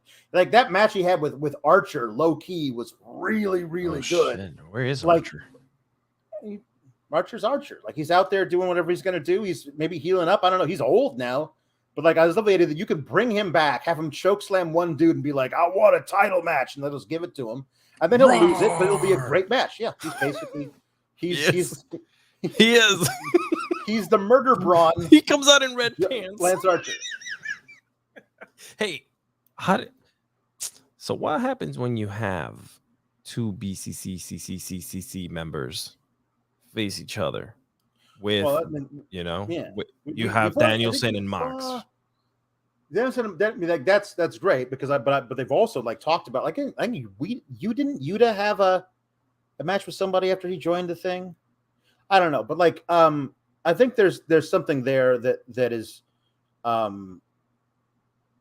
mean, personally, I don't think that we actually have that problem because I think we're going to get Jericho versus Mox. But if you have that match, then you have nobody at ringside. Claudio and Yuta are backstage. Regal will be on commentary, so it'll be great. And then you just have that match. And you have two brothers fight it out. Two brothers. Yeah. Two brothers beat the shit out of each other, and absolutely. Then they go back and have a beer together. If that's the way it comes out, the promo in-ring promo battle that they have is going to be great because they'll talk like because here's the thing, each guy knows how good the other guy is, and will say it because they're on the same team. They won't be like, "You suck." They'll be like, "No, like you're like like Danielson be like, you go out there and you try to murder people, and I like that about you." And Mox will say, "You go out there and you're the greatest technical wrestler that's ever lived, and I could never do that." Yeah, this is going to be a lot of fun. Like there's a lot of ways of the technician versus the brawler, bro. Mm-hmm. Oh. Yeah, it's a great match that will absolutely happen again before they both leave. I just don't think it's happening in this particular tournament. TK at this point has a good problem in his hands. Yeah, he does. When it comes to these matches. He really does. So we got Samoa Joe promo. Good to see him back. And I miss Samoa Joe. Me too. The TV title's open for business, and then the guy that you love the most, Mark Sterling, comes out, and he cuts a promo about like, that's funny, you've been gone forever. My guys have been here losing matches every week, and they deserve a title match. Like, did we just see Tony Nese get his ass handed to him by Wardlow in a minute and a half? Nese has more abs than matches you've had. Yes. But that's not the guy he's getting. Josh Woods is the guy who's getting it, and Josh Woods is the former ROH pure title holder. This is going to be a great match on Rampage next week. I have missed Samoa Joe. The one thing that I've missed is when he just comes to the ring and just eviscerates somebody for like 5 straight minutes. We'll get there. I'm sure we're going to have one of those. But I love Joe, and also I am under no illusion that Joe's going to have like an 11-month reign with this championship. So if ROH is actually around the corner in any way, and honestly, it will do a lot to legitimize all this bullshit that Mark Sterling keeps cranking out every time he opens his mouth. If one of his guys, Josh Woods, were to beat Samoa Joe for the ROH TV title, that gives his whole faction some legitimacy. So if you told me that next week on Rampage, we're going to have a shock title change, I would be like, honestly, it's not a terrible idea. I love Samoa Joe, but he doesn't need to have the title to be Samoa Joe. Right. You know what I mean? Right. Like that title would elevate Josh Woods. Samoa Joe is going to be an all-time legend with or without the ROH TV title. But it should be a great match nevertheless. Yeah, oh my God, give me Joe in any type of match, and they need, obviously they're still doing a lot of kinks for those of you who don't know, obviously Warner Brothers Discoveries is trying to find their niche and find themselves. And, they've been cutting a lot of movies, TV shows and everything, sizing down for what's coming in the fourth quarter. So they're not going to add Ring of Honor just yet because they are doing their cuts for the fourth quarter. So on the first quarter of next year, you might see Ring of Honor actually come to life. And if it does, man, again, TK has a good problem in his freaking hands, man. Samoa Joe, Claudio, et cetera, Joshua's like all these guys that are going to be amazing in front of the television set, bro. Absolutely. Yeah, there's so many good things you can do there. Here's something good. Miro cut a promo. Brett Lockman says Joe and Miro on screen within the same 2 minutes, but not feuding. This is sadness. We'll get there. We'll get Joe and Miro, I think, eventually. But my God. Miro cut a promo. Those of you who watched my solo all-out review on Fight Select last week know that I got a little upset when Darby Allin pinned Malachi Black instead of Miro pinning Malachi Black. Malachi Black's going to go away for a while. Then the guy who gets the rub from pinning him should be the guy who Malachi Black tried to like corrupt with his, crazy, blackness juice. Like Miro is the guy who gets the most out of that because he's the dude who Darby was along for the ride. Like Miro is the dude who gets that thing. So in this promo, like Miro, I wanted Miro to be like, Darby, you pinned the devil before I could get to him. You let him slip away or whatever. Because he wouldn't have pinned him with the seatbelt. He would have like torn him limb from limb if he could get his hands on him. And that's what he wanted to do. If you're going to send away Malachi Black, the devil gets to slink away. No. I'm going to send him down to hell forever. Like that kind of a thing. But I love that he turns it around on God. He says, he did. You are a fraud. You tried to get rid of me, but you could not get, maybe I am not your champion. Like he says, you will belt the Redeemer or you will feel my wrath. Like, God, it's just so great. We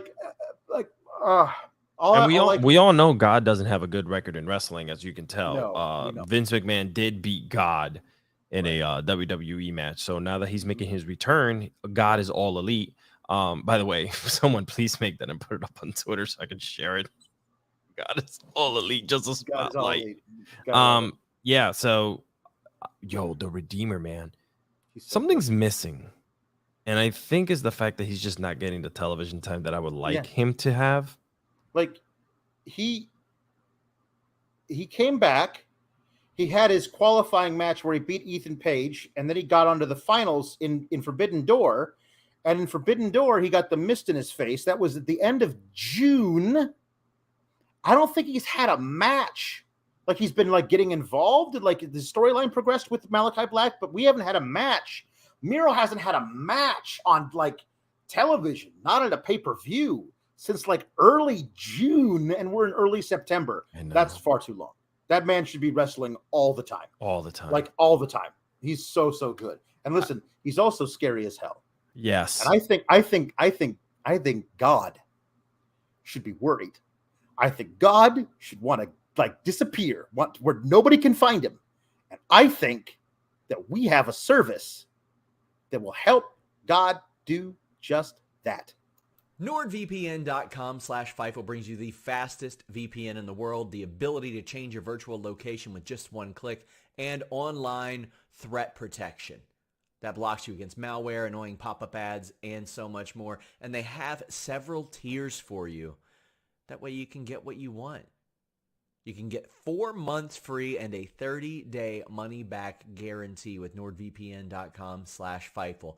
Maybe you want to order UFC pay-per-views, but don't want to spend so much money. Maybe you miss AEW Plus or WWE Network or something like that. NordVPN.com/Fightful allows you to change your virtual location with just one click and gain access to those things.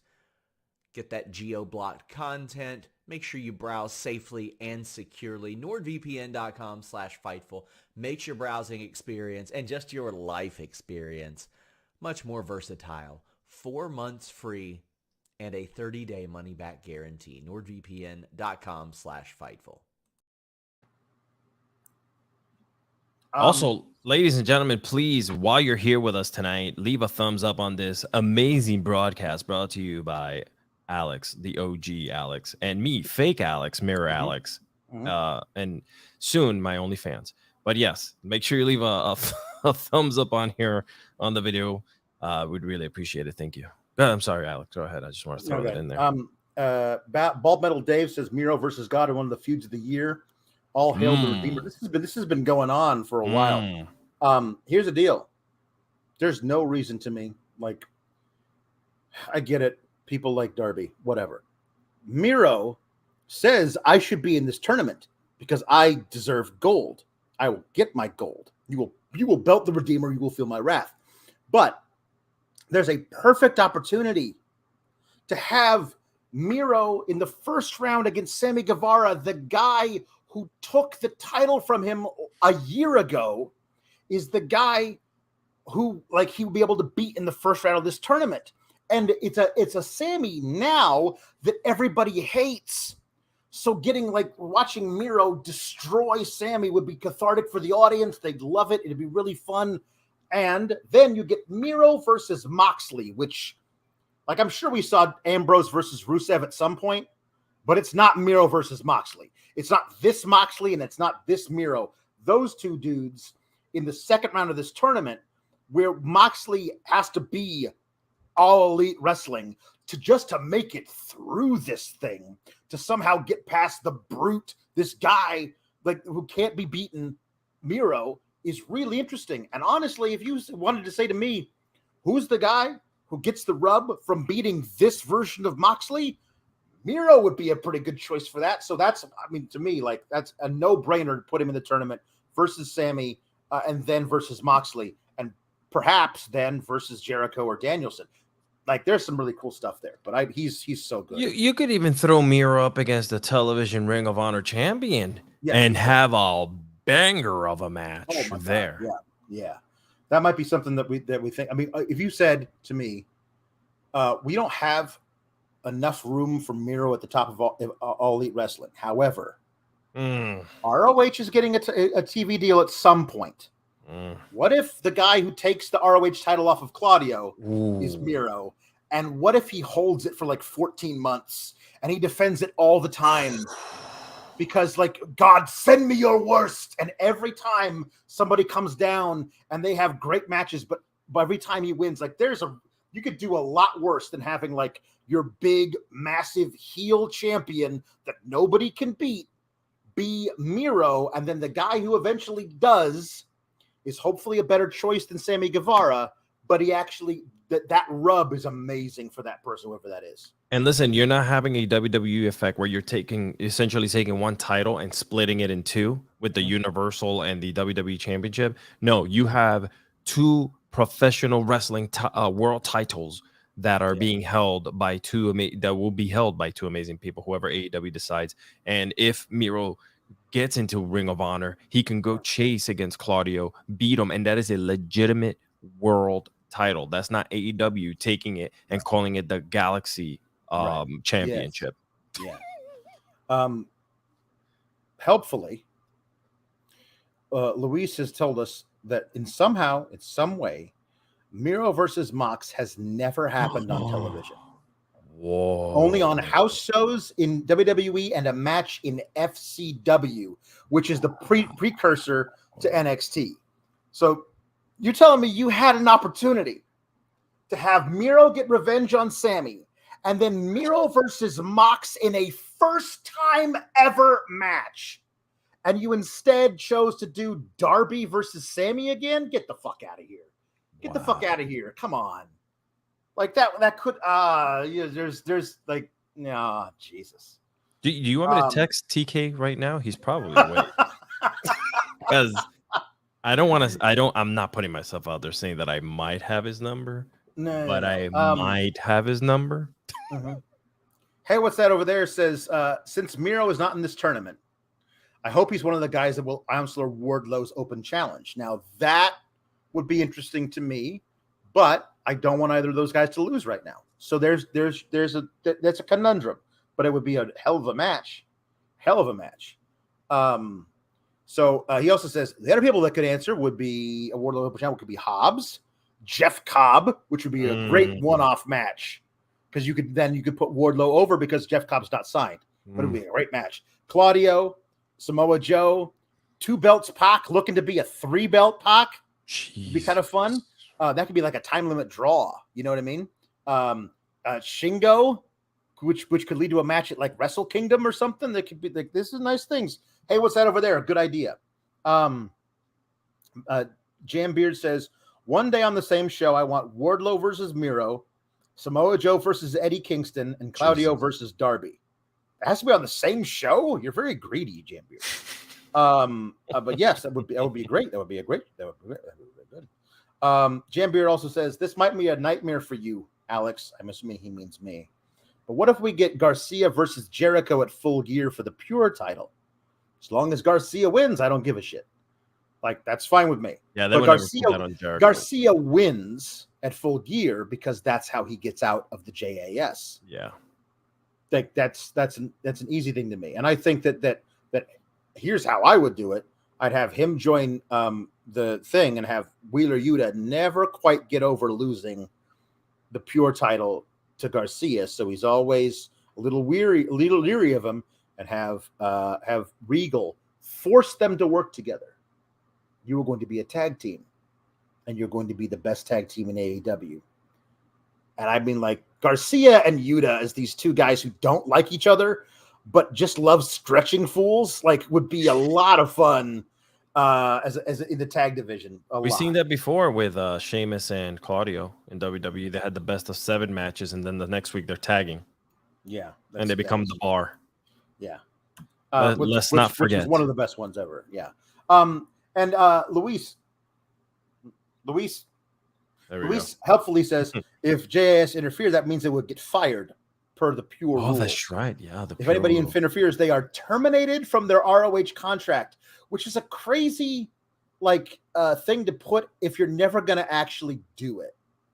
Like, if that's a rule you've made up, you have to be willing to make that the reason somebody gets fired is to have that happen. Anyway, we got Serena Deeb versus Madison Rayne. Serena Deeb beats Madison Rayne. I think we all kind of figured that was going to be the thing. But here's the deal. On Wednesday, there's a tag match. Toni Storm and Hikaru Shida versus Britt Baker, but not Jamie Hayter, because Jamie Hayter and Britt Baker are feuding right now because Britt Baker tried to pin Jamie Hayter and also stop Jamie Hayter from pinning Hikaru Shida and becoming the women's championship. So Britt Baker has found somebody else to team with, and that person is Serena Deeb. And holy shit, did I not realize I needed that? Because that's fun to me, is that, holy crap, I lost my heater. I lost the woman who's beats up people for me. Who can I get to do that for me now? How about the most vicious women's wrestler in the world? What a great choice by Britt Baker. I think that's excellent. I mean, who else is she going to grab in her corner? It's kind of a mystery, but we'll see. I think that'd be kind of cool, to kind of see and do. I don't know, man.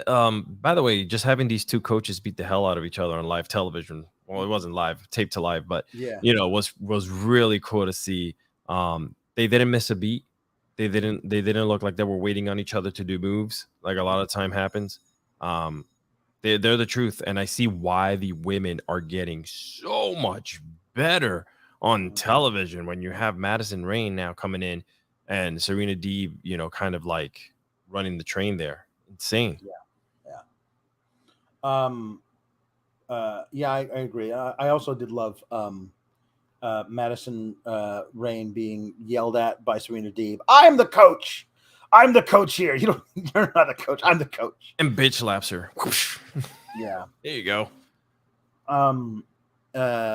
So yes, this is funny too. 1-pack, 2-pack, 3-pack, 4. Marshall Mathers predicted Pac winning all the belts. There you go. That'd be good. Yeah, sure. Why not? Regal calling in Tim Thatcher for a one-off would be a lot of fun. If they actually made the BCC into something a little bit bigger, or like you're in the BCC but you're taking the BCC brand to elsewhere. Timothy Thatcher being a guy who shows up every now and then, but also like wrestles as part of the BCC elsewhere would be kind of fun.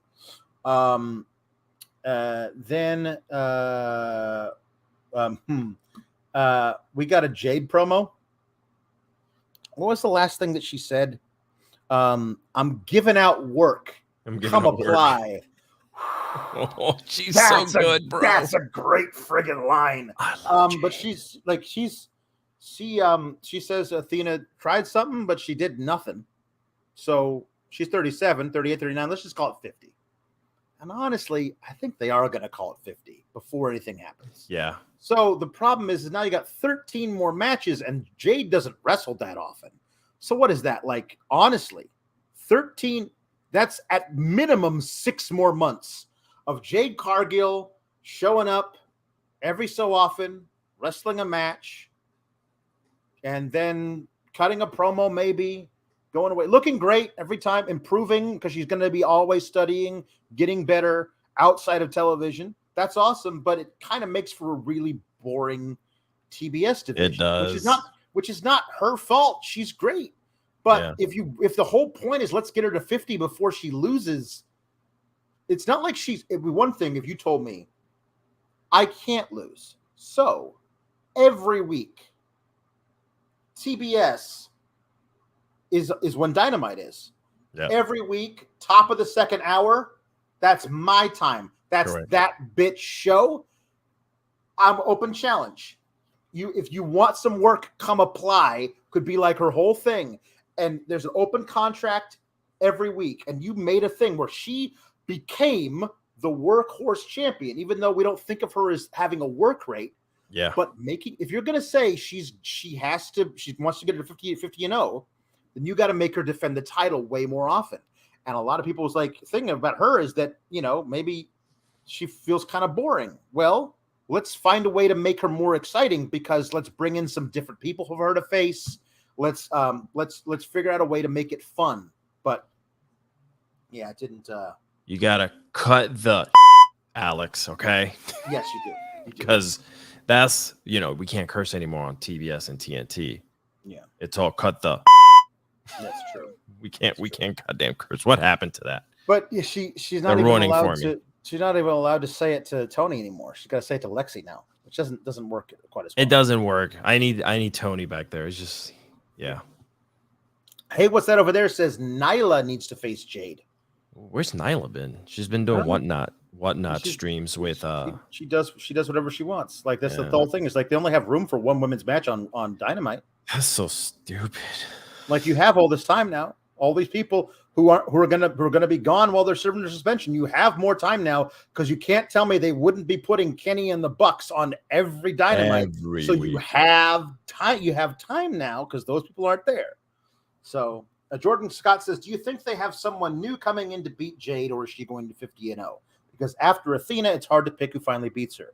The thought was that Chris Statlander was going to beat her at Grand Slam, because she's from Staten Island. So she was going to beat her in New York. That was the big deal. They were going to do that for her. But if like, I don't know how long she's out, but are we really waiting around for her to get back to do that? Because they got to have something else for her to do, you know? Yeah, I don't know, man. I think Grand Slam. I know she's 37 and all, whatever she is now. Right. They're gonna have to pull the plug on this soon. She's running out of women to kind of beat the crap out of. And they need something big and fresh. And you know what? Jade chasing is not a bad deal. You know what I'm saying? Like, Jade should be now. She's not green anymore. She's really good in the ring. Why not have her go after, Toni Storm while she's the interim champion? Well, like the idea that, like, it's come to my attention that some people think that I am not the top champion in AEW. Mm-hmm. That is not all right by me. Mm-hmm. So, like, absolutely she should be want to do that. I mean, I would think that, here's what I've always thought, that they don't need two singles champions. Right. You could merge those two belts into one big women's singles champion, and then use the other thing to become the TBS Women's Tag Champions. Because there's enough women's tag teams out there that you could do a whole tag division and actually make it work. Because, hey, if you want to know how to not do it, just watch what WWE does. Yeah. But you could make some really great tag teams and have it work out really well. And you could have just Jade come for the top title. And if you want her to win that and keep that for a while, I could see that. I could see, like, the problem is you have the two women's divisions where there's TBS, and whoever's going for the TBS title can't go for the other one. But it doesn't feel like it doesn't work right now. Yeah. But like, if you had Jade as the unconquerable mountain, nobody can can knock her off the top. But everybody in the entire company is coming after her. That might be interesting. I don't know. Right. Yeah. And I just feel like there's, they're going to have to really start building women on television to go after Jade. And if she does drop it and she says, F it, you know what? It was about time. I need to go after, bigger fish to fry, right?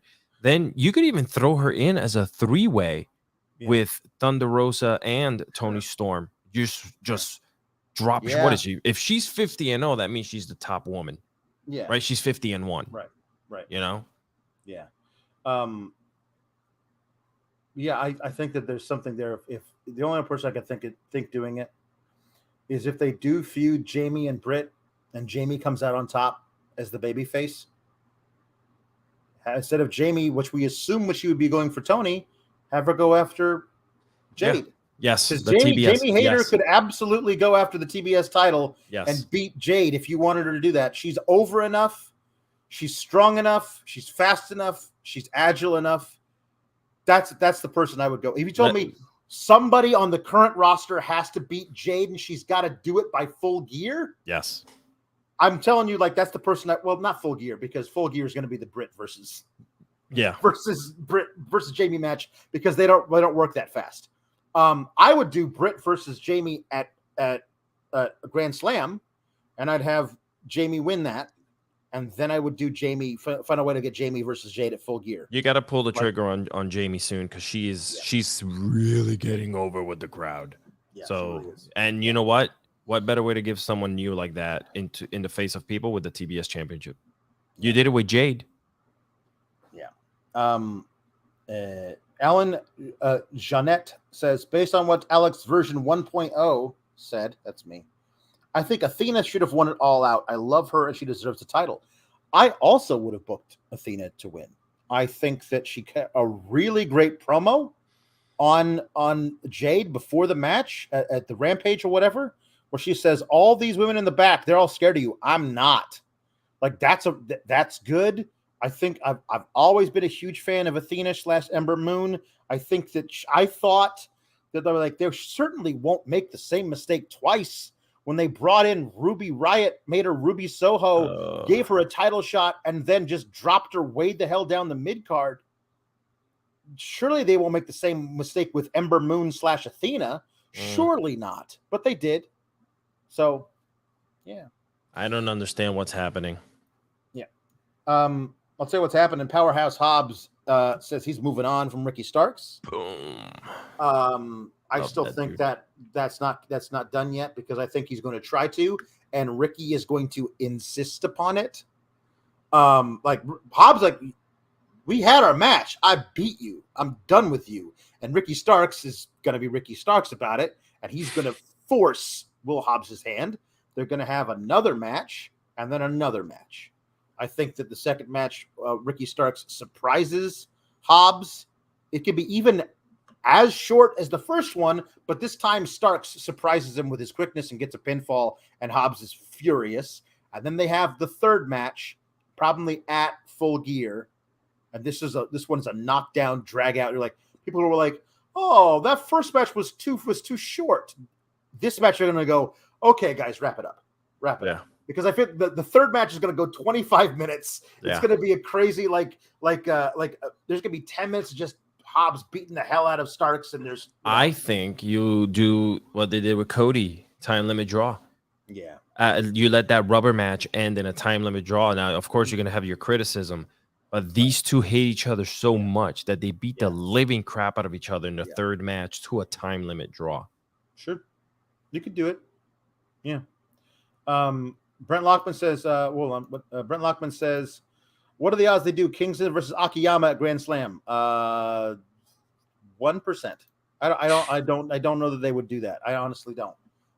They might, I guess, but like, I don't know. I mean, they need to do something with Eddie, because Eddie's, he got suspended recently, but it's like he's being punished for that still. Like, he took that like a man. Like, he went away. He never said anything bad about anybody. He came back. He apologized, said it was all his fault. Like, he handled that better than anybody, I thought, could. So, like, now he's done with that. Like, now it's time to reward him for being such a professional about stuff. Yeah. And give him a big match in New York. Like, that seems kind of obvious. Yeah, they need to that Grand Slam needs to be just as hot as last year's, man. Yeah, it does. Claudio versus Dax for the ROH title was friggin' great. Clinic. Of course it was. I loved the back and forth. Now it's time for the main event segment. That was great. I said in the chat, because I do a watch along of Rampage every night on my personal YouTube. That's youtube.com/AlexSourGraps. I said Dax's mustache needs a miniseries about it. Like, it's just majestic. It's so fucking good. These are two beautiful bald heroes out there murdering each other with elbow strikes and uppercuts, and god damn, these guys were so good. I loved it. I love the way Dax sells. Dax is so good. Everyone in my chat was convinced he had blown out his knee and was continuing the match, and I was like, listen, I watched that guy have a kayfabe, completely fake shoulder separation where I thought like he was like writhing around on the floor in agony, and I was like, there's no way. No, he was fine. It was all part of the act. He's really good at this, you guys. I think his knee's okay. But there wasn't a really sick looking bump where he did like the vertical suplex out of the ring, and he landed with his tailbone on the apron corner. Like, nah, didn't like that. But there was a point where it was just Claudio just hitting him with like uppercut right, uppercut left, uppercut right, uppercut left, and eventually Dax just did the Ric Flair face bump, which was so funny. God, it was so great. I loved it. Eventually, Dax kept having to fight out of the sharpshooter over and over again. And finally, he just couldn't do it anymore. His back gave out. And what a story being told in the ring, bro. I mean, good. You talk about storytelling in the form of an art. The art being, in this sense, professional wrestling. Yeah. And they gave you every up and down. They gave you the story. They gave you love, drama, everything, comedy. laid it out for you. And at the end of the match, you just lay there on the bed with the sheet halfway up to your stomach with a cigarette in your mouth. Yeah. So good. That's so, it. That's all you can do. That's so all good. you can do. The post-match too with Regal coming in. Yes. Shaking Dax's hand. Because I loved the pre-match thing. Regal says, I plucked you out of obscurity, my son. No one knew who you were, and I gave you a job. I know how great you could be. Was so cool to like have William Regal put him over like that 13 years ago. Like this, so good. But he shakes Dax's hand himself. Claudio does. The code of honor. Hugs all around. We're like this isn't their path. But FTR hanging out with the BCC kind of makes sense in a way. Like they're absolutely spiritual cousins of Moxley. They wrestle like Moxley does. Like it's a perfect kind of thing. I just love the idea of this being like a little beginning of that, maybe. But yeah, FTR is like together. They're amazing. Dax is having a year so good that only John Moxley at the top of his game can rival him for Wrestler of the Year. That's how good everything is going right now. Yeah, I really enjoy it. You know, again, Rampage feels like a different show every Friday. Sometimes it has its lows. But today you can tell what Rampage is about. It's like that show flew, by the way. It did. I was like, wait, what? Claudio's fighting next? What happened? Did I blink? Yeah. I went to pick up a cookie. Next thing you know, the show was finishing. Yeah, they did show FTR facing off with BCC at the end of the For Dishonor. They had Yuta and Claudio raising their titles to them because that's interesting, man. That's so good. God. So TK has a good problem in his hands. He's got too many people, and all these people. Like honestly, like what I hate to see Kenny and the Bucks go because of all this bullshit. Yes, like they were the guys that kind of started the whole thing.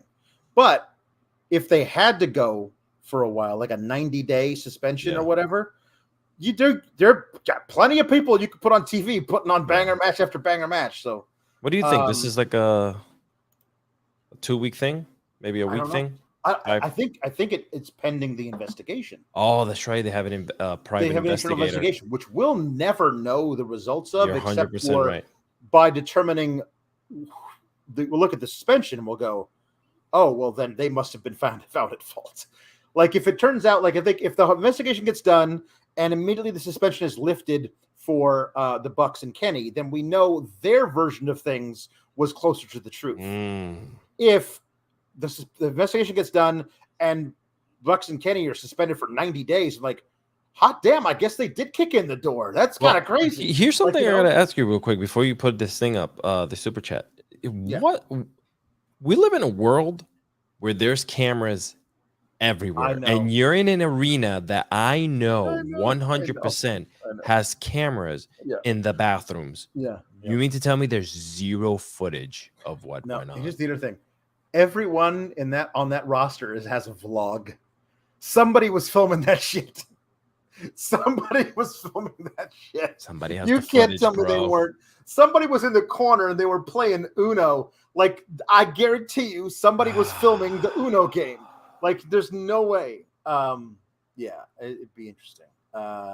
Anyway, so we got one here from the bad one. Who says if Yim's contract in Impact is only for 6 months that she signed back in May per Fightful Select, wouldn't that make her available in November for Full Gear? She would be great to beat Jade. If they actually built it. I don't know if I would like a shock victory, and it'd have to be the right signing.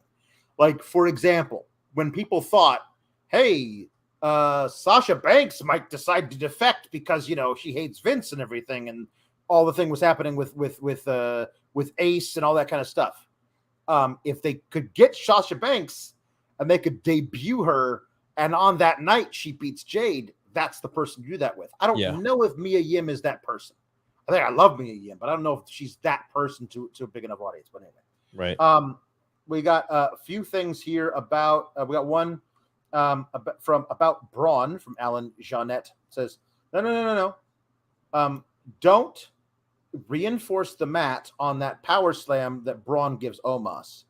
It'll have that same effect with Big Show and Brock match on SmackDown. It's good. So you don't say anything, in other words, because, they love to repeat.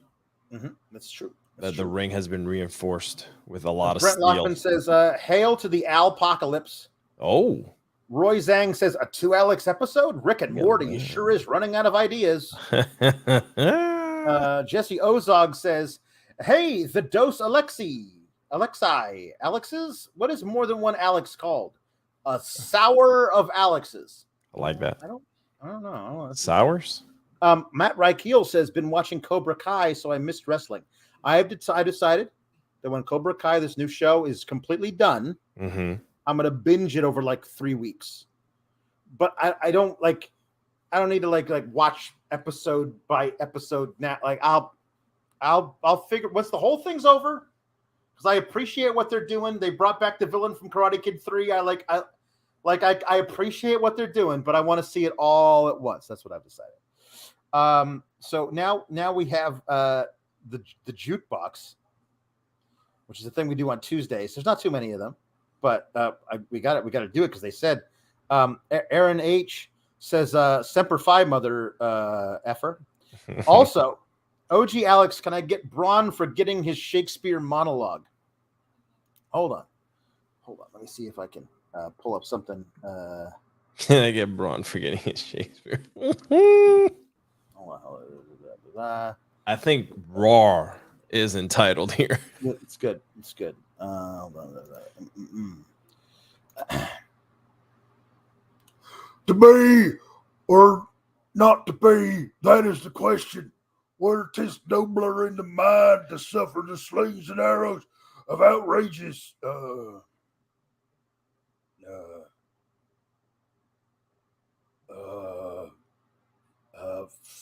fortune, or to take arms against a sea of troubles, and by opposites end them. To die to sleep no more, by sleep to say we had the heartache and the 1,000 natural shocks that I'm not finished with you. That was kind of fun. Oh God. Okay. What's next? Kate Hensler wants me to sing American Pie as Braun Strowman. So Kate, this is for you.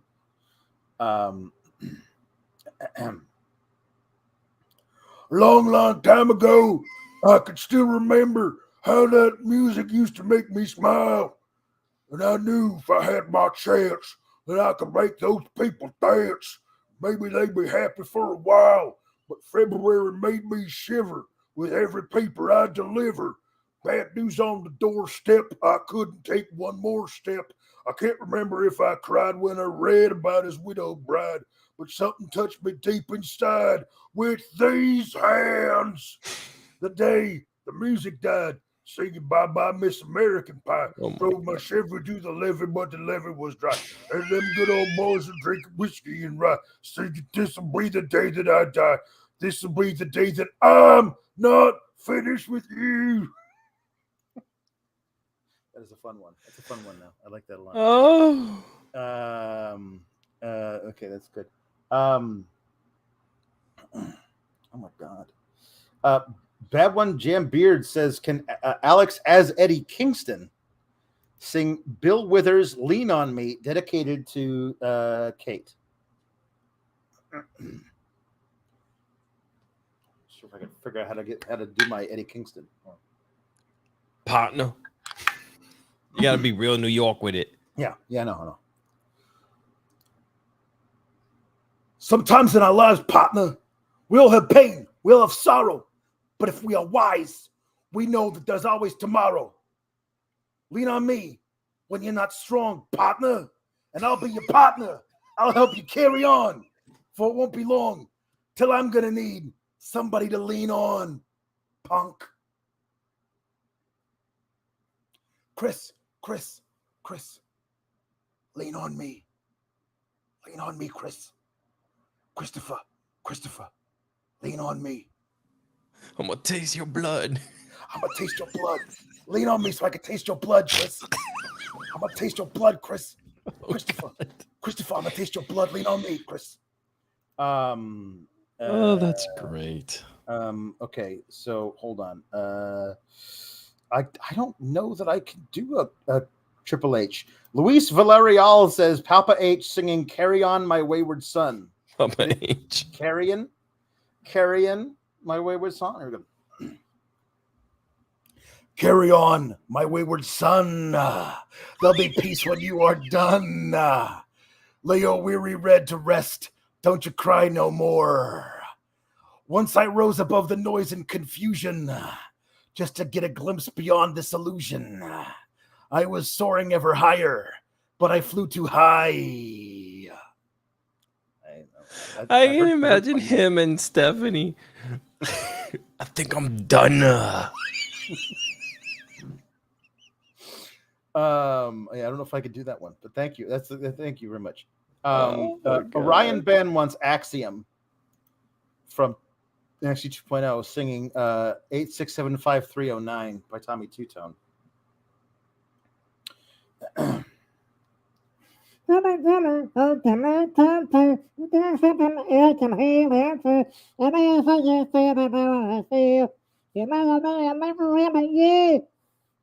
got their number.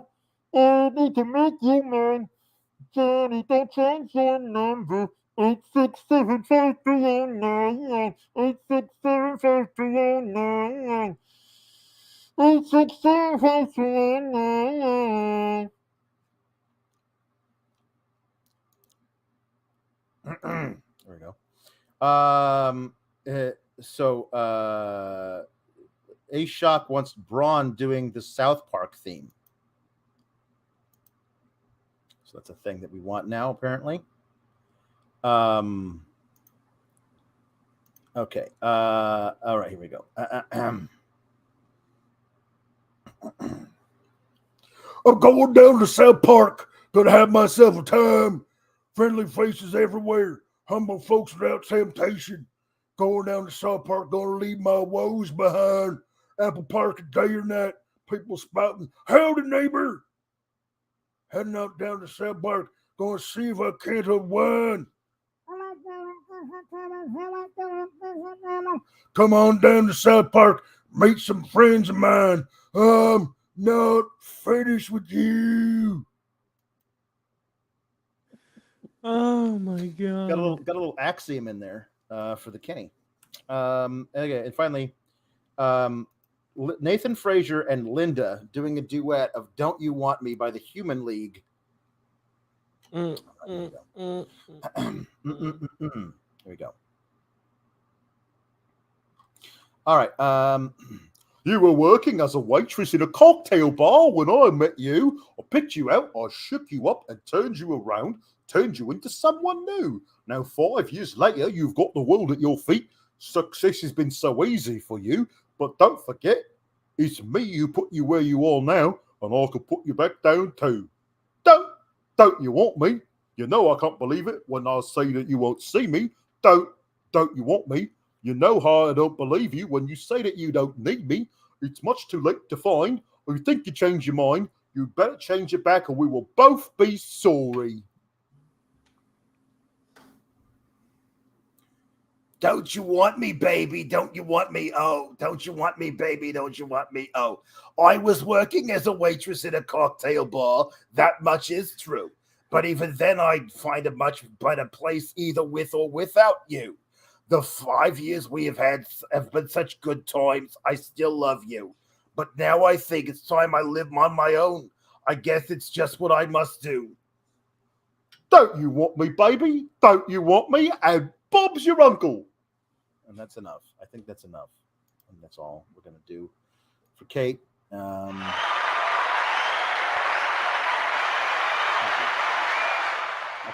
That's how every, I don't want to say every, but if you lived in New York long enough, then that's exactly what every female that's lived in New York for over 40 years sounds like, by the way. Yeah, that's Linda. That is Linda. She lives in Queens. And that's good. That goes out to you, Kate. You'll be back next week to do this, and we won't. And that way, it won't go 2.5 hours. It goes long when you guys do it, but not this long. So thank you, everybody, for watching. Hey, other Alex, where can people find you, and what else do you do? Yeah, so you guys can find me on Twitter at _ Alexis Cardoza, or on Instagram, Alexis Cardoza. That's where I usually hang out at. And my OnlyFans is not up yet. Soon. I'll get you guys that info as soon as it's up. A couple of little tidbits here and some newsworthy stuff. I'll be dropping it on Twitter, but I will be joining the Fightful Overbooked family here real soon. So I'll be dropping the show name and what's coming. I thought I'd let everyone know here. You know, I'm thankful of Kate, you, and everyone else, Sean, who's accepted me here. So I'm very happy to announce that, yeah, I'm doing a show strictly for Fightful Overbooked coming real soon. And you can catch me on Wednesdays on Wrestling with Freddie Prinze Jr., talking wrestling and making fun of each other. Welcome to the Fightful family. Grazie. Yeah, you can find me on the Twitter at Alex Sour Graps. Over on my own YouTube, I do watch-alongs of the third hour of Raw, the main event of Dynamite, and also AEW Rampage. So that's Alex Sour Graps over there, all one word. And then also I've been doing a gaming series over there. Right now we're playing Last of Us Part 1, the new remake that's on PS5. And I'll be doing a marathon session of that tomorrow night. So that should be good. Oh, my God. Okay. Last one, Ricardo. Last one. I love this. I'm making this into shorts. This is ridiculous now. Okay. All right. Last one, Ricardo. Waiting for Luis to send me the lyrics of this thing.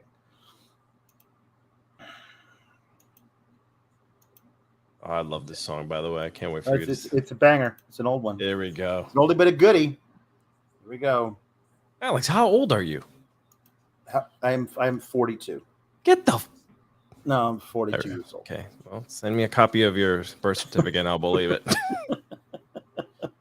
Fat don't crack, my man. Here we go. All right. First time, it was a great time. Second time was a blast. Third time, I fell in love. Now I hope it lasts. I can see it in your walk. Talk it when you talk. See it in everything you do. Even in your thoughts, you got the right stuff, baby. Love the way you turn me on. You got the right stuff, baby. You're the reason why I sing this song. All that I needed was you. Oh, girl, you're so right. Said all that I wanted was you. You made all my dreams come true. Oh, oh, oh, oh, oh. Oh, oh, oh, oh. Oh, oh, oh, oh, oh. The right stuff. Oh, oh, oh, oh, oh. Oh, oh, oh, oh. Oh, oh, oh, oh, oh. The right stuff. Thank you, everybody. 27 of these minutes have been Linda, by the way. Yeah, at least. Everybody, that's what we do here. We aim to please. But hey, you know, everything's all right. Everything doesn't suck because we have the Alexis here, so everything doesn't suck. But I'm contractually obligated to say at the end of every episode of Sour Grabs, everything sucks.